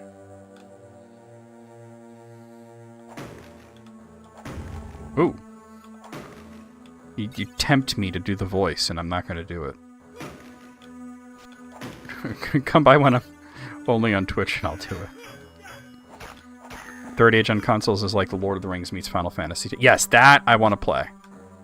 Absolutely. But I saw the Game Boy one there, and I'm like, oh, look, there's a Game Boy version as well. Like, why not, right? Why not play that? And what's cool about this compared to the console version is due to the nature of it and it not being just constant action and then movie scenes and then action and then movie scenes, I have a lot more to talk about. I have a lot, as a Tolkien scholar, I have a lot more to say. All right, let's... like, we brought out the map already. We looked at Appendix E. I mean, there was a lot to say here. We talked about Bill the Pony. I mean...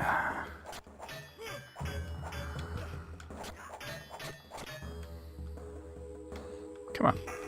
Yeah, that's what I thought. Kite shield, baby. Hey, level up! Or ding, as we say, right?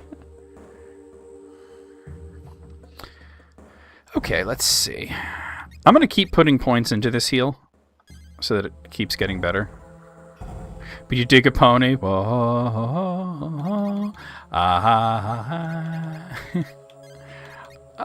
One into health. Yeah, there we go.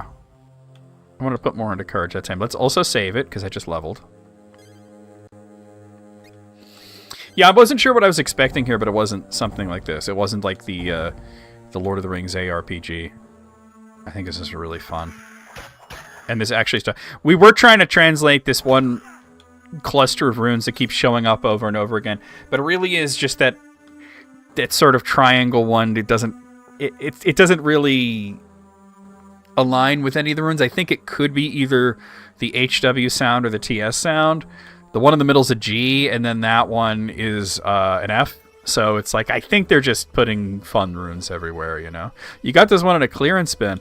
How much did you pay? I know some certain Game Boy games can just be ridiculous. I was once in a store, and they had just the cartridge of Final Fantasy VI for Game Boy. No box or manual or anything. And they wanted $70. No, thank you. Big no thank you. I had a friend from back in the old YouTube days. His name was Ryoka. And he found a copy of Marvel vs. Capcom 2 for PlayStation 2, which is very expensive, very rare. He didn't know that. He plunked it down. They told him $100. I can't say what he said back. I know I don't need a medallion. Oh, there's Gandalf. Gimli and Legolas are ahead of us. Quickly. Oh, good for Gimli and Legolas, I mean. Whoa, alright.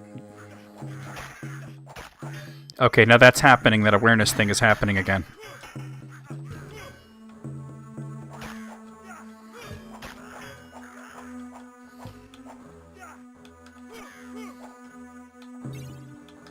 $5 is good, yeah.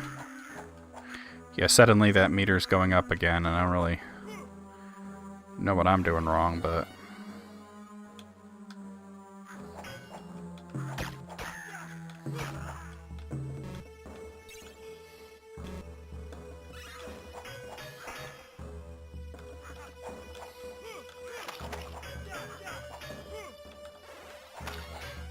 I mean, it's a great port, but $70 just for the Game Boy cartridge is ridiculous.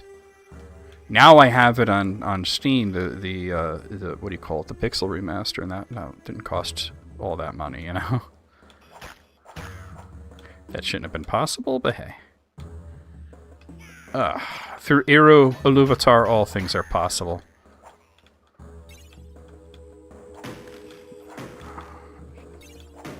That looks like the kind of wall they climb down, so I want to be careful.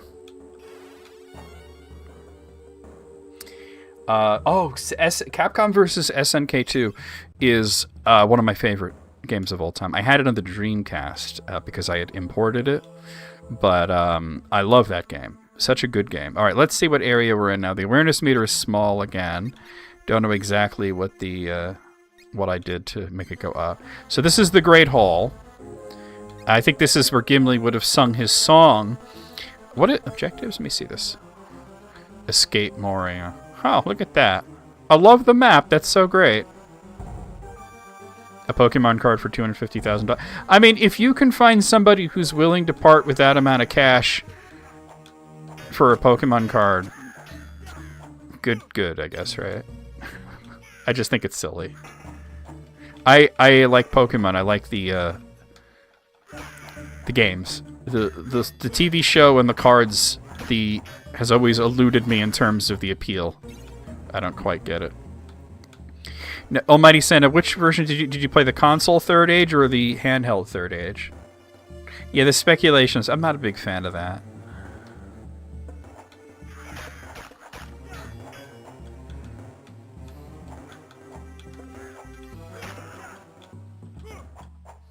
This is some time ago. All right, but surely you remembered when if you were looking at like a big TV and playing it with a controller, or if you were maybe holding it in your hand in a Game Boy.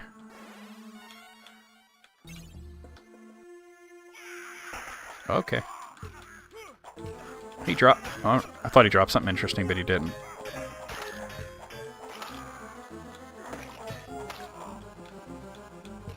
There's another scimitar. I found a scimitar at the very beginning of the game, and it's been my go-to weapon ever since. Like, I got really lucky in finding a scimitar.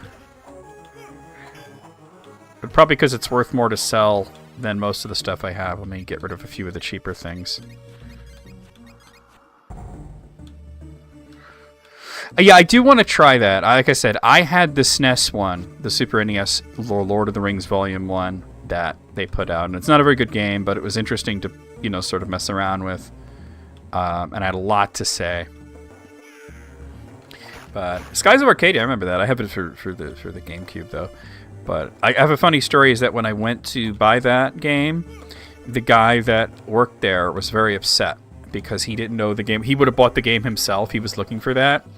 And he was like, I'll buy it from you, bro. And I'm like, no, he's like, I know you collect GameCube games, but I'll buy it from you. I really want this. And I'm like, no, I'm actually going to play this. Sorry, man. A hood and $4. It really does. It really does need a re-release. Now, you know, Alice, you know what you've done to me, though? You know what? I really want onion rings right now. I really want onion rings right now. Whoa. Little orc cluster here, huh? A mischief. A mischief of orcs. A falchion. That's a new weapon. Ooh, 5 to 10? That's better than the... Finally, we found something better than the scimitar. You want onion rings too? Yeah, I want onion rings. Has anybody ever made onion rings with red onions? I wonder if that would be good. Hello there, Jello Florid. This is my first time playing this particular version of this game. I played it the PlayStation 2 version back in the day. So I'm thinking this one's more fun, though. You have? Oh, okay. I probably asked you that in the past, but I'm asking everybody in general. I don't remember having that conversation, but we talk about food so often. All right. That guy seems angry. Oh, he's got a friend.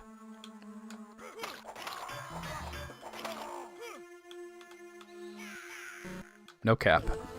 It's a few years ago.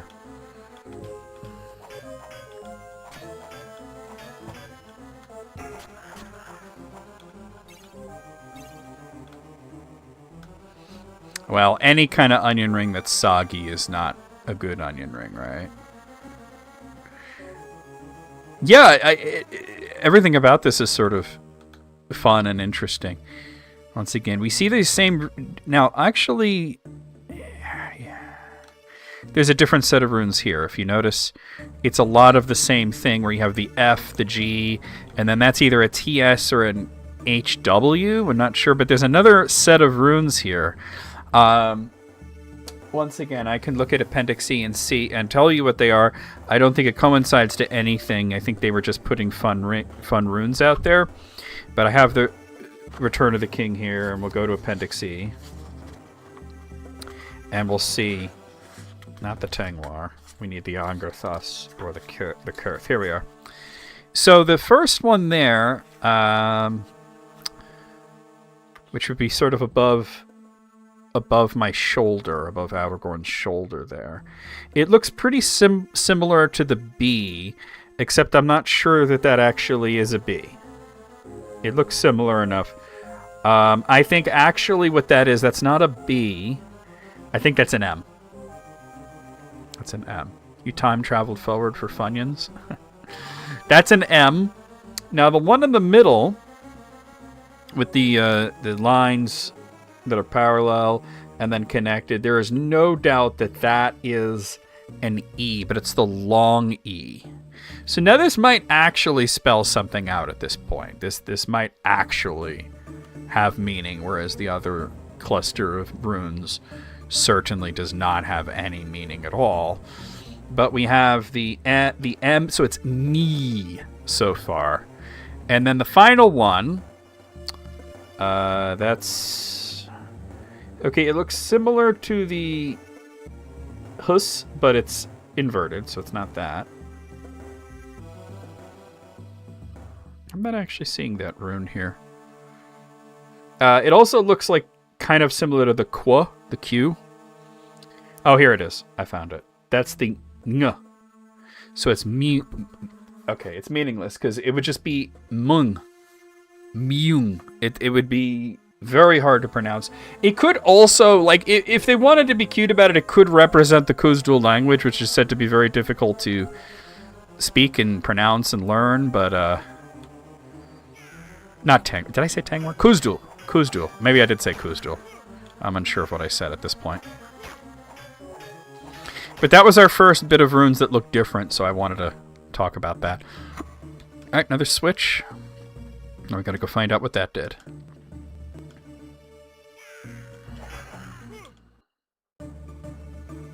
I like the music in this.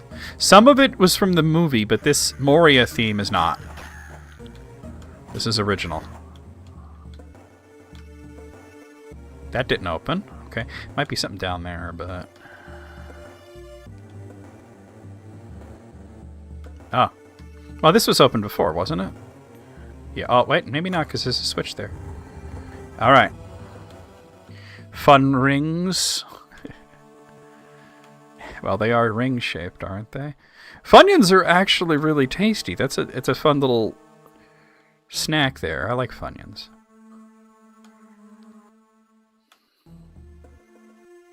I think that might have been down here somewhere.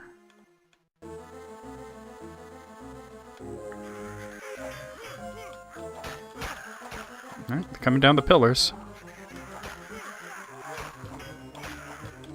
This does actually coincide to a scene in the film, so, I mean...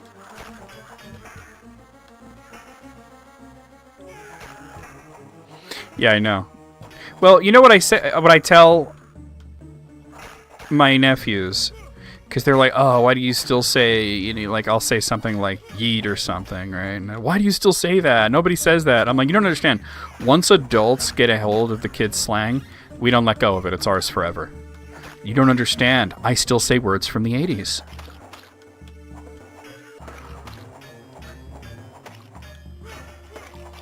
I still wouldn't think that a jumbo bag of Funyuns would be sufficient provisions for a 4-day trip out into the desert.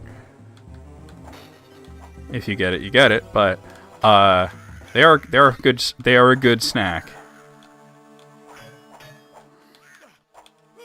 Yeah, science, exactly. Yeah. Yeah, Mr. White. Yeah, science, exactly. Which is funny, there's actually quite a few memes from that episode of Breaking Bad where they're talking later after all that went down, and where Jesse starts going on about something Tolkien related, and Walter's just like, "What are you talking about?" Alright. I don't need a hood.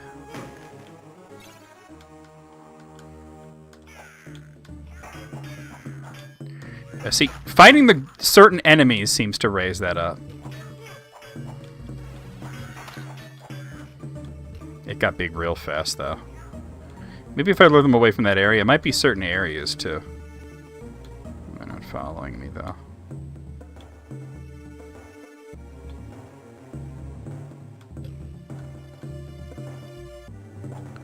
Wait, who is this? That didn't look like an orc. I'm just saying. I thought that was Tom Bombadil for a second. Alright, I don't know what that switch opened. I don't think it's down here. I'll come back down here, though. But It'd be hilarious if it was canon that Jesse was a Tolkien scholar. Well, you know, I mean, it wouldn't even be that unusual. I mean, like, there was a whole scene where Badger and Skinny Pete were going on about Star Trek. And there was also, like, a reference to that they were being bugged by, you know, the federal agents, and they were just gabbing about Babylon 5, you know. So I could imagine, yeah, Jesse might be... Hey, Mr. White, do you know why Galadriel gave Gimli 3 hairs? What are you talking about? You know, I could see it happening, you know?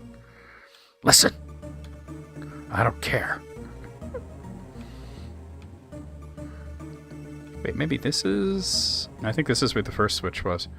I don't know, I was just like wondering, and I was trying to maybe see if that meter would go down, but that got really big really fast. And people were saying that if you're playing as Frodo and that happens... Also, I need to heal. That if it gets too big, Nazgul appear. I don't know what happens to Aragorn, but I'm sure it's nothing good. I should save it.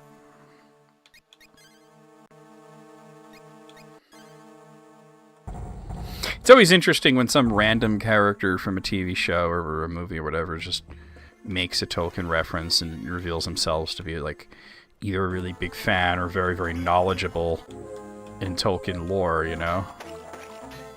One of my favorites was finding out that Lou, who is the announcer on the Jimmy Kimmel Show, is a big Tolkien guy.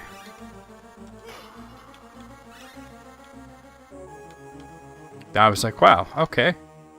That's something interesting. Yeah, we have another cave-in.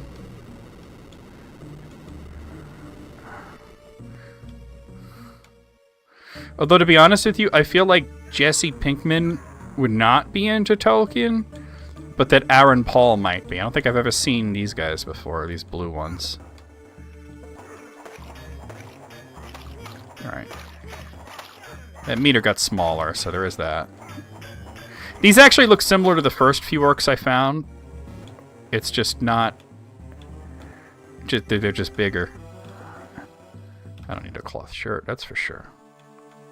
I feel like Aaron Paul would be... Maybe I should have cast him in one role in when we were doing the sort of dream casting with Sid and Matt. I don't know what those guys are all about, but...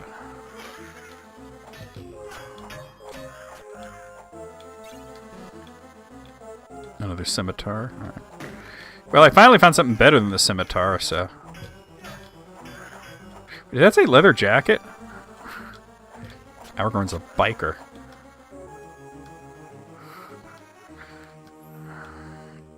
Oh, I didn't mean to go down there. I was still sort of exploring there, so let's go back. That's clearly going on to the next area, but let's look around more. There was an area I hadn't gone to. I'm close to a level up as well, so...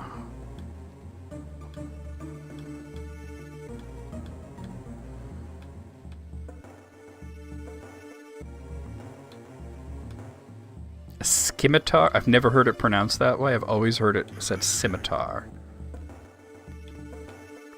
Alright, so this is probably what collapsed earlier.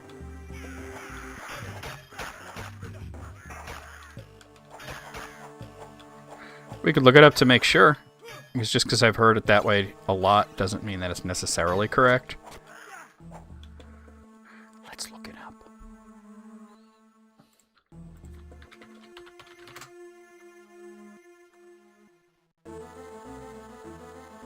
It's scimitar. It's scimitar. I just looked it up. You know, old how. Hey, you know what? You cast doubt into my mind, and I wondered, wait, maybe it is scimitar, and I've always said it incorrectly. So I decided to look into it, and what I found was it's scimitar. Oh, I'm sorry if you didn't want to know, but now we all know. Alright, so let's save it. I'll see what this area is called as well. We're still in the Great Hall. We're just in, I guess, a lower portion of it.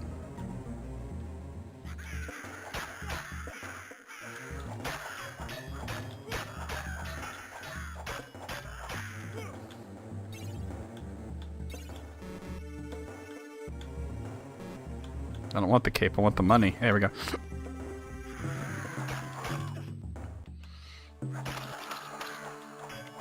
It seems to be specific enemies trigger that effect. We were just testing. Okay, we'll go with that.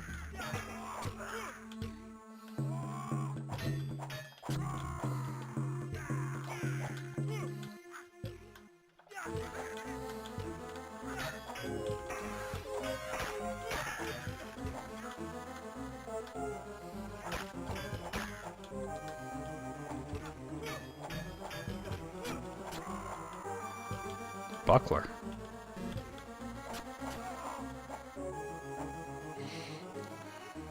In a second. Your second badge. Poles are hard. The poles can be pretty hard. I didn't think that they were that hard until I gave them to Matt and Sid. I think those are the guys alerting everybody by banging on the drums. And you just get rid of them. Because he had a drum. Alright. So that's what's happening. Alright, see, now we're on the other side of that. But anyway, the Matt and Sid, I gave it to them and they weren't doing great. And I realized, alright, so that's why I throw in easier ones every once in a while now. But I think I don't want to get rid of them being like hard completely. And the reason is because people learn a lot of cool things that way, right? Like, you'd be like, oh, wow, I have no idea. And then you hit something and you get it wrong. Or maybe you get it right because you guessed. And then you realize, whoa, you just learned something cool, you know? You know, keep in mind, these quizzes are just for fun. Nothing happened. I can't see who gets anything right or wrong.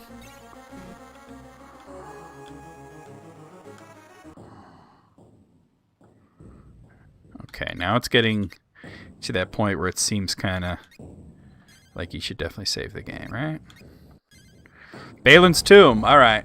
This should be a big thing. We've reached Balin's Tomb. I do toss easy ones in every once in a while, yeah. Why? Now, here's a question for anybody who may know. Why is my accuracy red? Is there something happening that's... Maybe something's taking away accuracy? Maybe it's... Or just giving it to me? Oh, this. The falchion is -2 accuracy. Okay. I got to keep the poles elite level. I do want to have a lot of elite level poles, as you would say. I just don't want that to be the only poles I do. There really shouldn't be a boss battle, lore-wise, for Balin's Tomb, but it should be a lot of enemies all at once.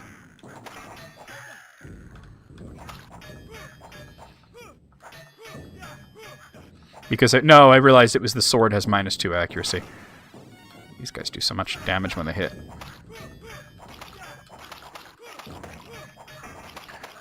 Oh, man. This is where I waited out. Okay. There we go. I'm very close to leveling in the next enemy. Oh, there was a healing thing right there. I'll just leave that there in case I need it. King's Foil.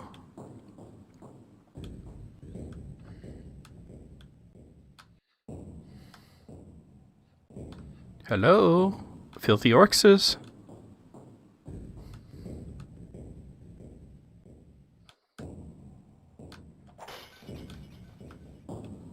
Oh, Gandalf's here. Oh, this is actually where Balin is buried. Let's see if there's any more enemies around here, though.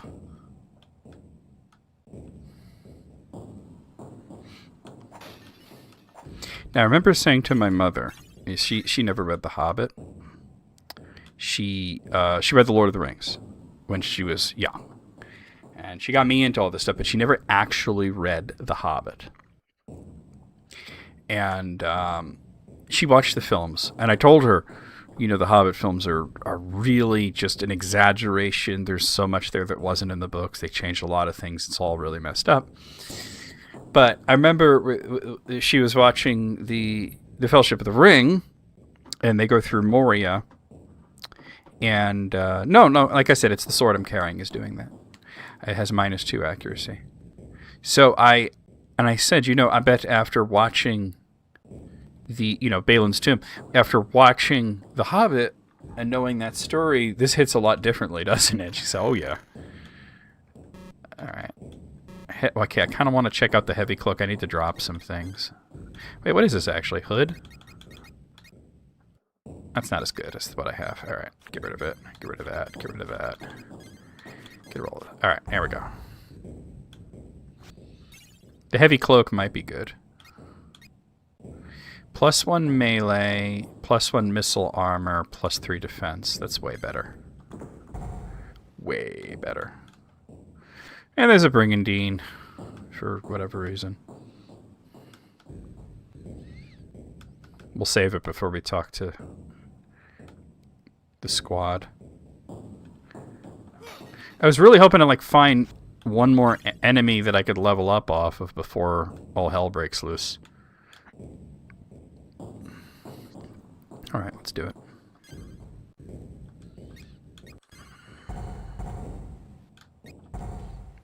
Do you mean Gollum? A tomb within a tomb. Aragorn, orcs are near. I hear drums. On your guard. Here we go. Okay, Frodo, just stand there. It's cool.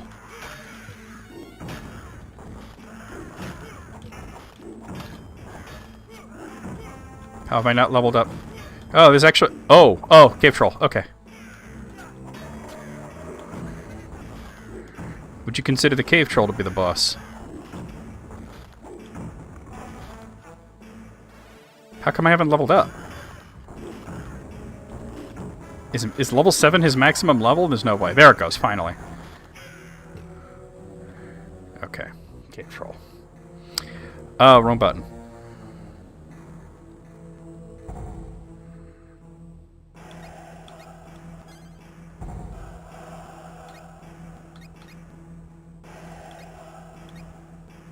I'm going to put it into accuracy, and I'm going to put it into courage.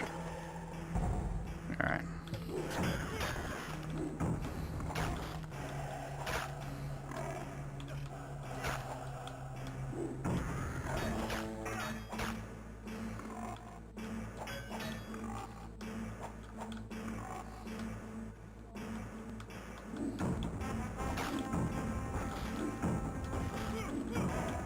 Actual movie music here.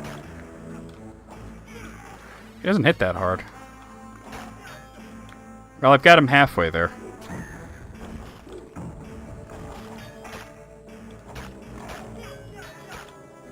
Alright, now I gotta back off for a bit.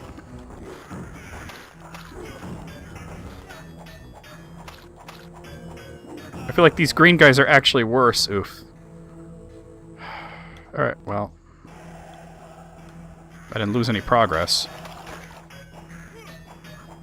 I don't know, he might have healed, though. Oh, I forgot that I left that healing font there, too.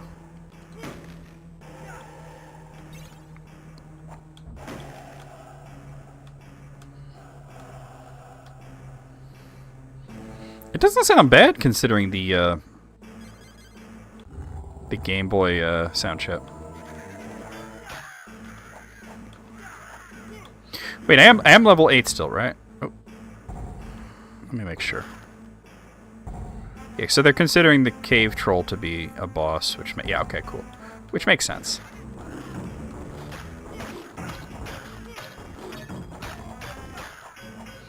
Just go straight at it with the troll like in The Return of the King. By the way, if you want to know why there's a big fight between Aragorn and a troll at the end of The Return of the King and why Aragorn was having such an issue, that was Sauron. They filmed a scene where he fought Sauron there. And then they decided, this is terrible, we can't do this. We can't put Sauron at the Black Gate fighting Aragorn. So they covered up the CGI Sauron with a CGI troll.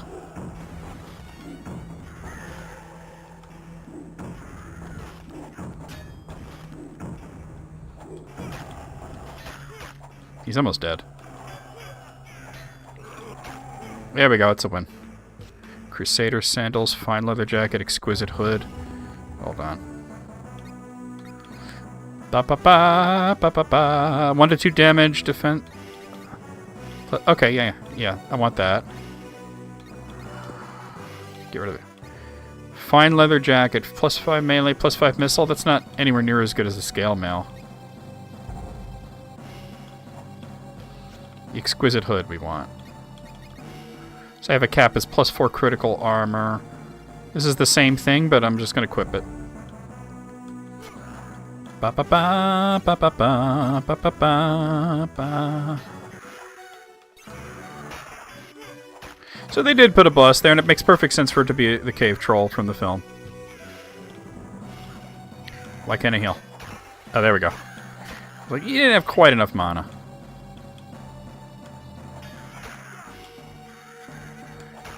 Guessing I'm going to want to go through there. Ba ba ba da da da da da da.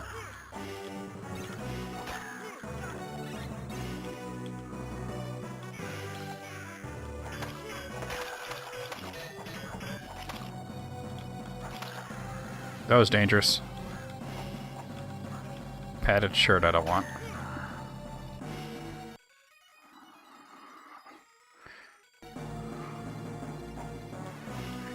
Okay, I should definitely save it though, right? It feels like it would be very foolish not to do that. I'm surprised there isn't as much story considering they can do that. It's mainly just, you know, to have you kind of tell you where to go, you know? Especially that this is Aragorn telling the story to Eowyn.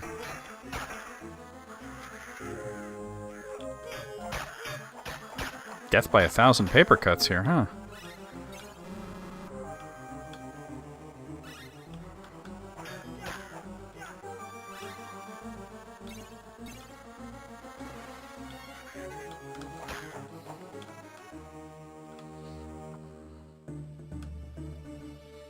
Oh boy. Let them come. There is one dwarf yet in Moria who still draws breath.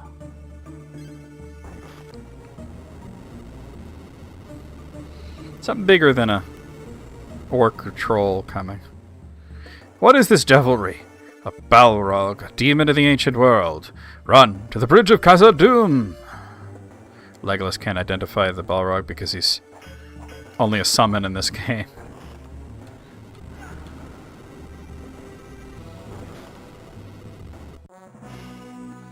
Alright, new area. We save.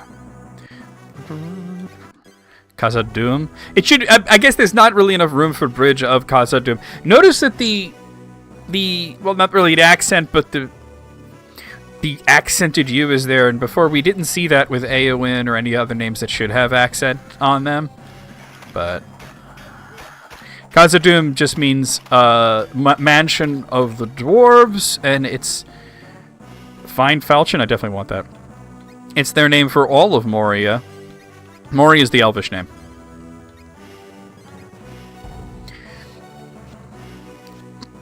Also, there's a cutlass in there, which is interesting. 5 to 11. That's definitely a little better than the regular falchion.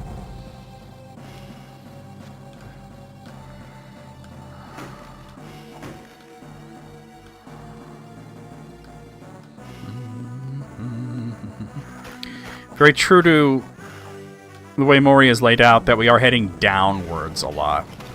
After the Balin's tomb, which is sort of near the top of Moria, they did start heading downwards towards where they would come out of Moria.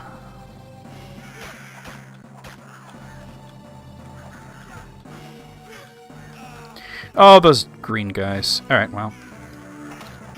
The green ones hit really hard. They take a lot of hits to kill.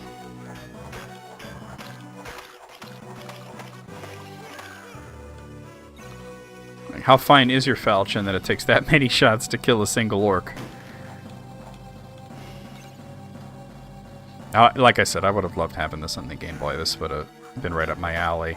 Not just as a, you know, a big guy about a fan of Lord of the Rings, but just the style of game is really cool.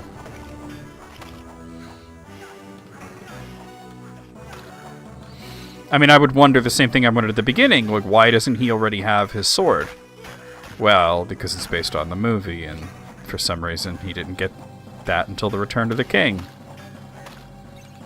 Even though he should have had Anduril about halfway through the first film.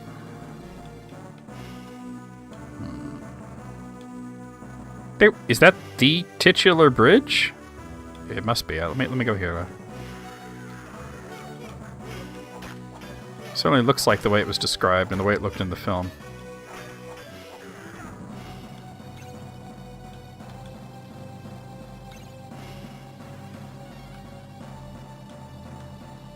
You don't want to miss anything. Like this treasure.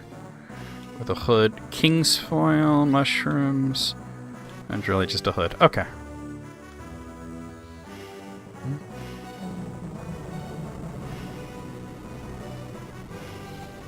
Gandalf, where are you going? This foe is beyond any of you. Run! Gandalf, across the bridge. Run! Do we get to see the Balrog? Looks like we will, yes. No wings. Excellent. At least, I think there are no wings. There shouldn't be wings, right? Fly, fools! He shouldn't really say that until he's falling down, but okay. That's a lot of orcs. But I got a handy choke point here. That's why the Bridge of Khazad-dûm is that way. Because some people see the film and they go, why would you make a bridge like that? Because it's a choke point. It's a very strategic way of going about things.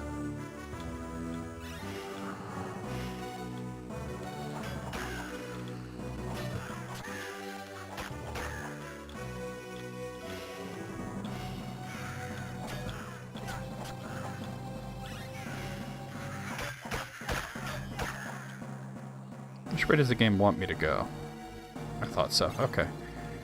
I always go the opposite. This looks like it might... No? Okay. Well, I don't need sandals.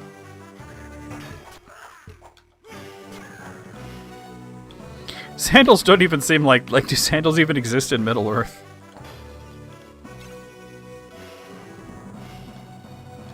Alright, we're back here. Okay. Maybe some portions of Middle-earth have sandals. I don't know.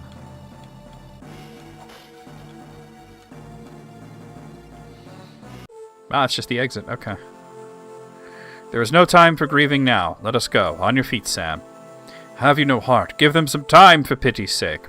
I don't know, Boromir. I didn't see you anywhere in that whole thing. Like, were you just waiting for us out here? These hills will be swarming with orcs in mere hours. We must reach Lorien before nightfall. Laurel and Dorinan. Let's save it. So we're on the eastern side. So interesting, though, is that we're heading down towards the screen. So clearly these directions don't work, because when we were heading through, you know, to the... going to the east, we were heading up, and we're still heading east, but now we're headed down. So clearly the geography is just, you know, hey man, don't think about it too much, you know? Ah, there are wargs. Okay.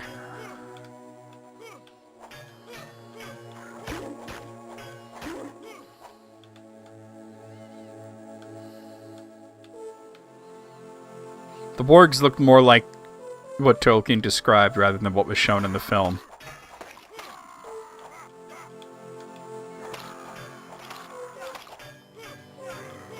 But we haven't even gotten to the Two Towers part yet. We're still in Fellowship here. And we're only playing as one character. We've got to play as the other characters too. So I think this is going to be a nice long project that we're not going to just... we haven't seen these gray ones in a while. It's not just going to be like the console Two Towers, which was just two streams, you know?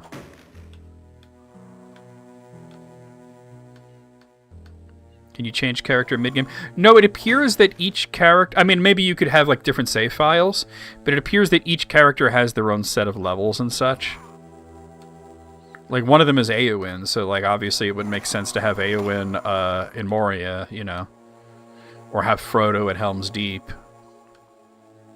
So it looks like, you know, unless you just, you know, because there are 4 save files, but there are 5 characters. Like, Gandalf's in there as well.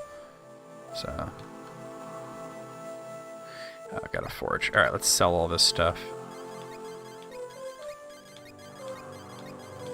Random items. Let's see what we got.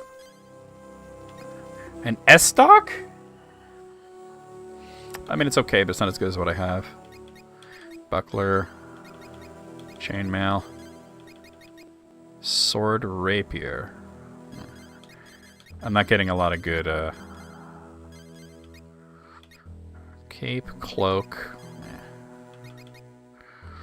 Dunlanding broadsword. We found something nice here. Dunlanding. So, of course, Dunlanding are referring to the men of Dunland, which is a realm that is somewhat to the south of the Shire, and it's north of Gondor and Rohan, where Isengard is, north of the Pass of Rohan. So Dunland is on the other side of the Misty Mountains. It's where the Crabine were coming out of that we fought early on.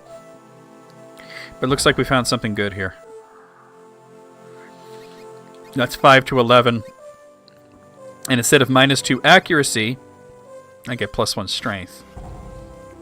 So that's a really good find, in my estimation. Especially if you look here. S-stock like from Symphony of the Night, classic European thrusting. So, it's interesting that you mentioned that, because Castlevania Symphony of the Night has a lot, and I do mean a lot, of Tolkien references in it. I mean, there is just a ton of Tolkien references in that game.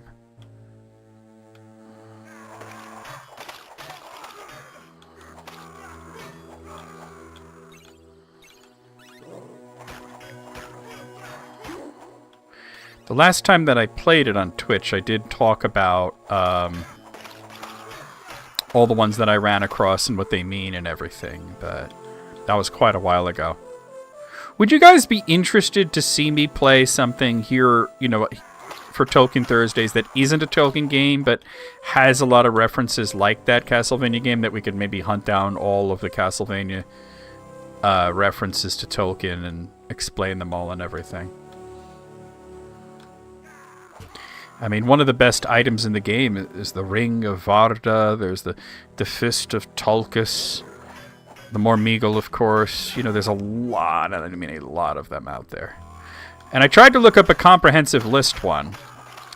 And I found a list on a Castlevania wiki that it had a lot of them, but it didn't have all of them, because I can think of Tolkien references that weren't in there, Huh. Wait. Moquishell. Now that's a word that... Moquishell.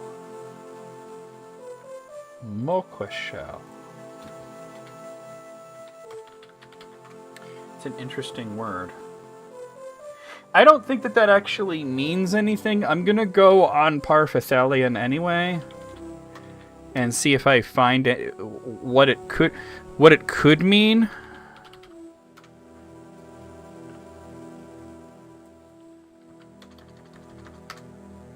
Yeah, like even the elements of it aren't. Yeah, that's not. It could be like a pseudo sort of Westron word, but I think it's just nonsense. +1 missile armor, +1 courage. That's not really that great. Moquishell. But I do think that could be a fun little diversion to play Castlevania and to sort of like find all of them.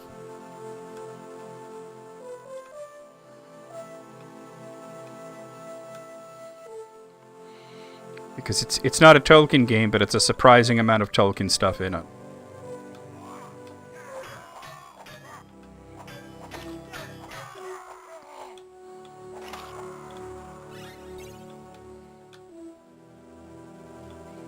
Okay. There's the silver load. All right.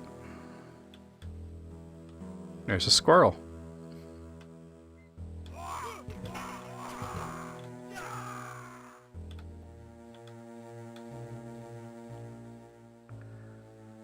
I'm not sure if it one description reads Ring of Power. Are you talking about the Ring of Varda? That squirrel is the real final boss. He reports to the thinking fox. This is actually the way to go. I want to see what's up there, though. There's a treasure chest I see and some enemies milling around. This squirrel right here, man, good on him. He's doing his best, right? Looking for an acorn. There are absolutely squirrels in Middle-earth, for anybody wondering. That is confirmed in The Hobbit. Broadsword. Alright. Oh, to get to that, I think I have to go around this rock formation. This is definitely a better sword, though. It's just a small shield after all that. Wait! What if it's this squirrel? Alright, that looks like that's everything. Very orange for a squirrel? Where do you live, Kits? Because there's different parts of the world have different colored squirrels. And that sort of light brown squirrel is really common where I am. But are there squid? There's a squid! That would suggest something, right? I mean, I don't know if Sam ever cooked up some calamari, but... You know. That's who I would trust to cook the calamari, would be Sam. Maybe Elrond. Alright, it's raining now, which is interesting. So, East Mountains, Rolling Hills. Okay. We gotta stop soon, unfortunately. This went by very quickly. I'm gonna go a little while... Oh, Crabine! And they're alerting. That's what they were talking about. If certain enemies escape you, I guess they go call other enemies.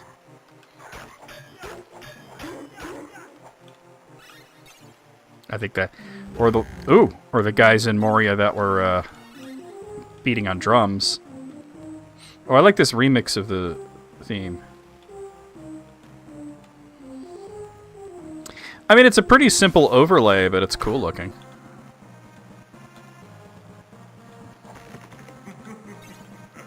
What is laughing at me? Is there another boss here? Actually, it's probably Saruman.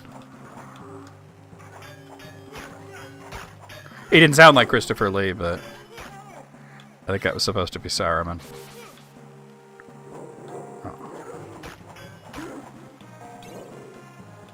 They are wargs. As a matter of fact, think about Castlevania Symphony Night. It's not just about weapons and stuff. What is the first enemy you see? A warg.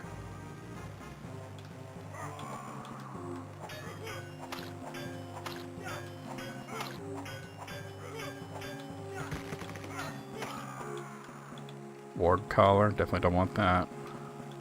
Brigandine. Okay.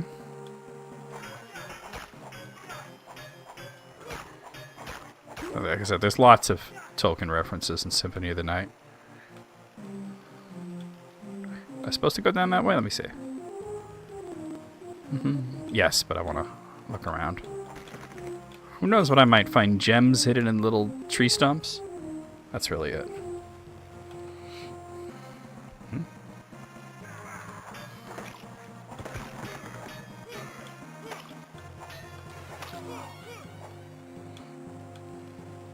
Let the ideas flow through you.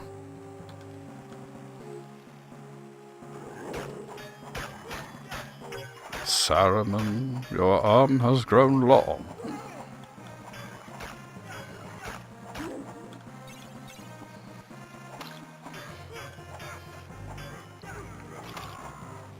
There we go.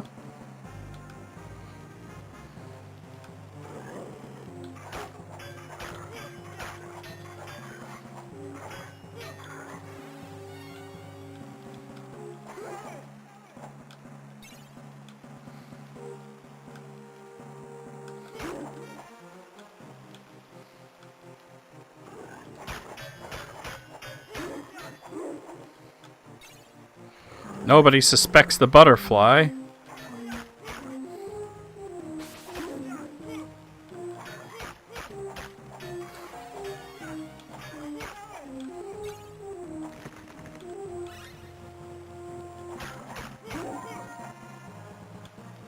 leveled up. No, I didn't see that because I'm looking at the blended chat, but we'll let you redeem the raid. Thank you for letting me know. I'm looking at the blended chat of the two together. So we leveled up. We're gonna end very soon, but I just wanted to like find a good spot to do so. Maybe we can get this now. We're not level 10 yet. I was thinking like calling in Legolas would be pretty cool ability.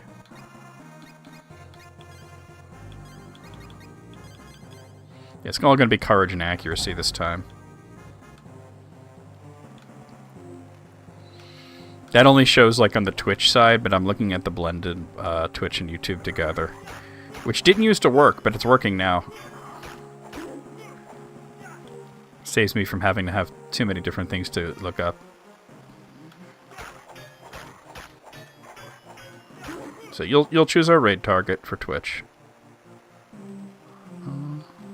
I don't need to check on that. I fully believe that you redeemed.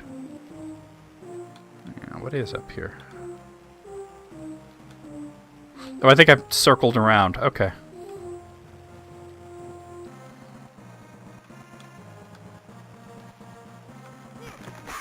Ow! It's like, surprise, Carbine! Oops, all Carbine. That's the worst bowl of Cap'n Crunch I've ever had.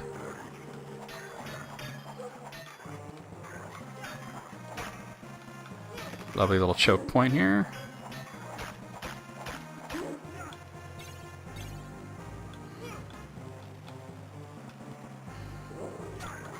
Oh, a different warg.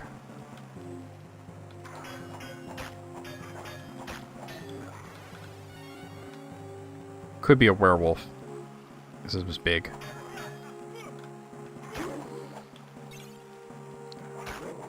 That's a big sucker.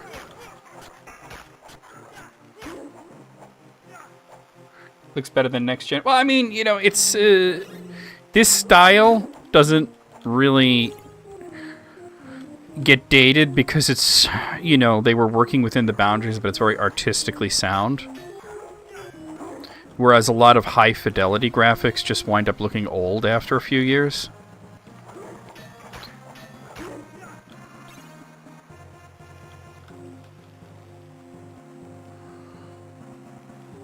It is kind of like Diablo, yeah. Yeah, it is kind of like that. Okay, of course it's the Lord of the Rings, but it has multiple campaigns. Right now we're playing the Aragorn campaign. But there's a Gimli, there's a Gandalf, there's a Frodo, there's a Legolas, there's Eowyn. Cel-shaded graphics are great, yeah. You notice people don't do that anymore as much, right? I kind of blame Borderlands for killing it. Pixel art looks better on a CRT TV. I personally don't agree, but that's like such a matter of opinion.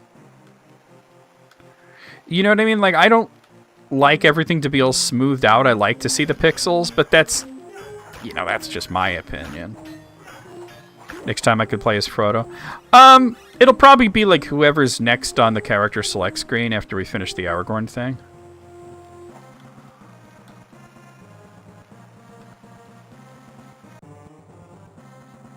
Alright, let's see. Where are we now? Yeah, this is live. This is a live video. We are live. Not for much longer. We're actually going to end like now, but yeah. How do you play this? It's on Game Boy. Game Boy Advance. So if you have a Game Boy Advance and a cartridge, or if you have an emulator and a ROM, that's how you do it. So this is the Dimrill Dale, which is like sort of the last part of the general, I'm going to stop here, the general surrounding geography of Moria, where it's no longer sort of dwarvish land, and we're transitioning into sort of an elvish area, which is where Lothlorien is. Speaking of emulation, I know I saved it normally. Hey, no problem, no problem. But let me go ahead and make one of these save states as well, just in case. Fatty Lumpkin campaign? No. Unfortunately, we don't... Like, we find out what happens to Bill the Pony, but we never find out what happens to Fatty Lumpkin. Probably nothing good. Are you telling us to pirate? Like those guys from Umbar? No, I am telling you that if you have those materials, you can play it that way. I'm not telling you that that's the correct way to do it. Or maybe I am. Who knows? Look. You know, I'm being corrupted here. I'm being corrupted here by this coin. You think the One Ring is bad. This coin... Hana? Okay, we'll raid Hana. This coin is bad. The coin did it, not me. All right, for those of you watching on YouTube, we're going to end the live, and I will see you guys next time. Schedule-wise, next week we will not be live on YouTube, but in 2 weeks, on the 2nd of April, we will be live with me and Matt and Sid doing the Council of Tolkien. So there's that. If you're watching me on Twitch, tomorrow afternoon it'll be Dragon Quest 2. Saturday night, Xenoblade 3. You guys know the schedule. But anyway, we're going to raid Nocturnal Hana for those of you on Twitch. So if you're watching on Twitch, we're going to raid her. So let me bring up the Twitch chat and we'll do that. I'll see you guys. Thank you for everyone that came by and hung out with me and all the follows and subscribes and all that stuff.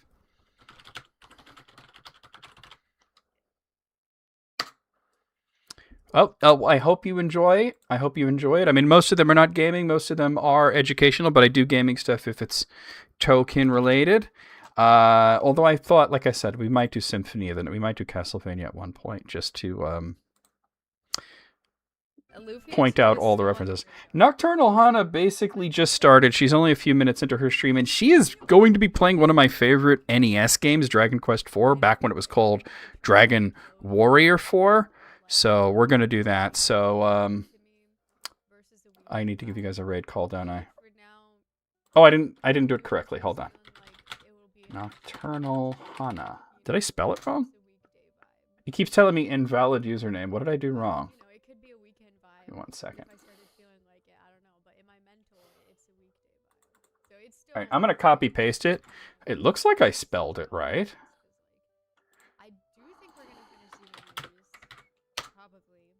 That time it worked. What did I do wrong? Whatever. Either way, let's give you guys a raid call. Yeah, I really don't know anything about Grandia or FF13. Besides, obviously, I've played a bunch of Final Fantasy. I've never played another Grandia game. So that would be completely new. Xenosaga. Yeah, I don't know anything about Xenosaga. Make a great reference to Dragon Quest 4 here. Although I don't know where she is in the game, but okay, guys, there's your raid call. Copy it, paste it as we head into Hana's stream. For those of you that are watching on YouTube, keep an eye out for new videos, lives most Thursdays, and here we go. That went by too quickly, it feels. You can unlock Blue Mage. So basically, once you beat the base A Realm Reborn, you can unlock Blue Mage, and you could level it up to level 70, I guess now. So the free trial takes you to the end of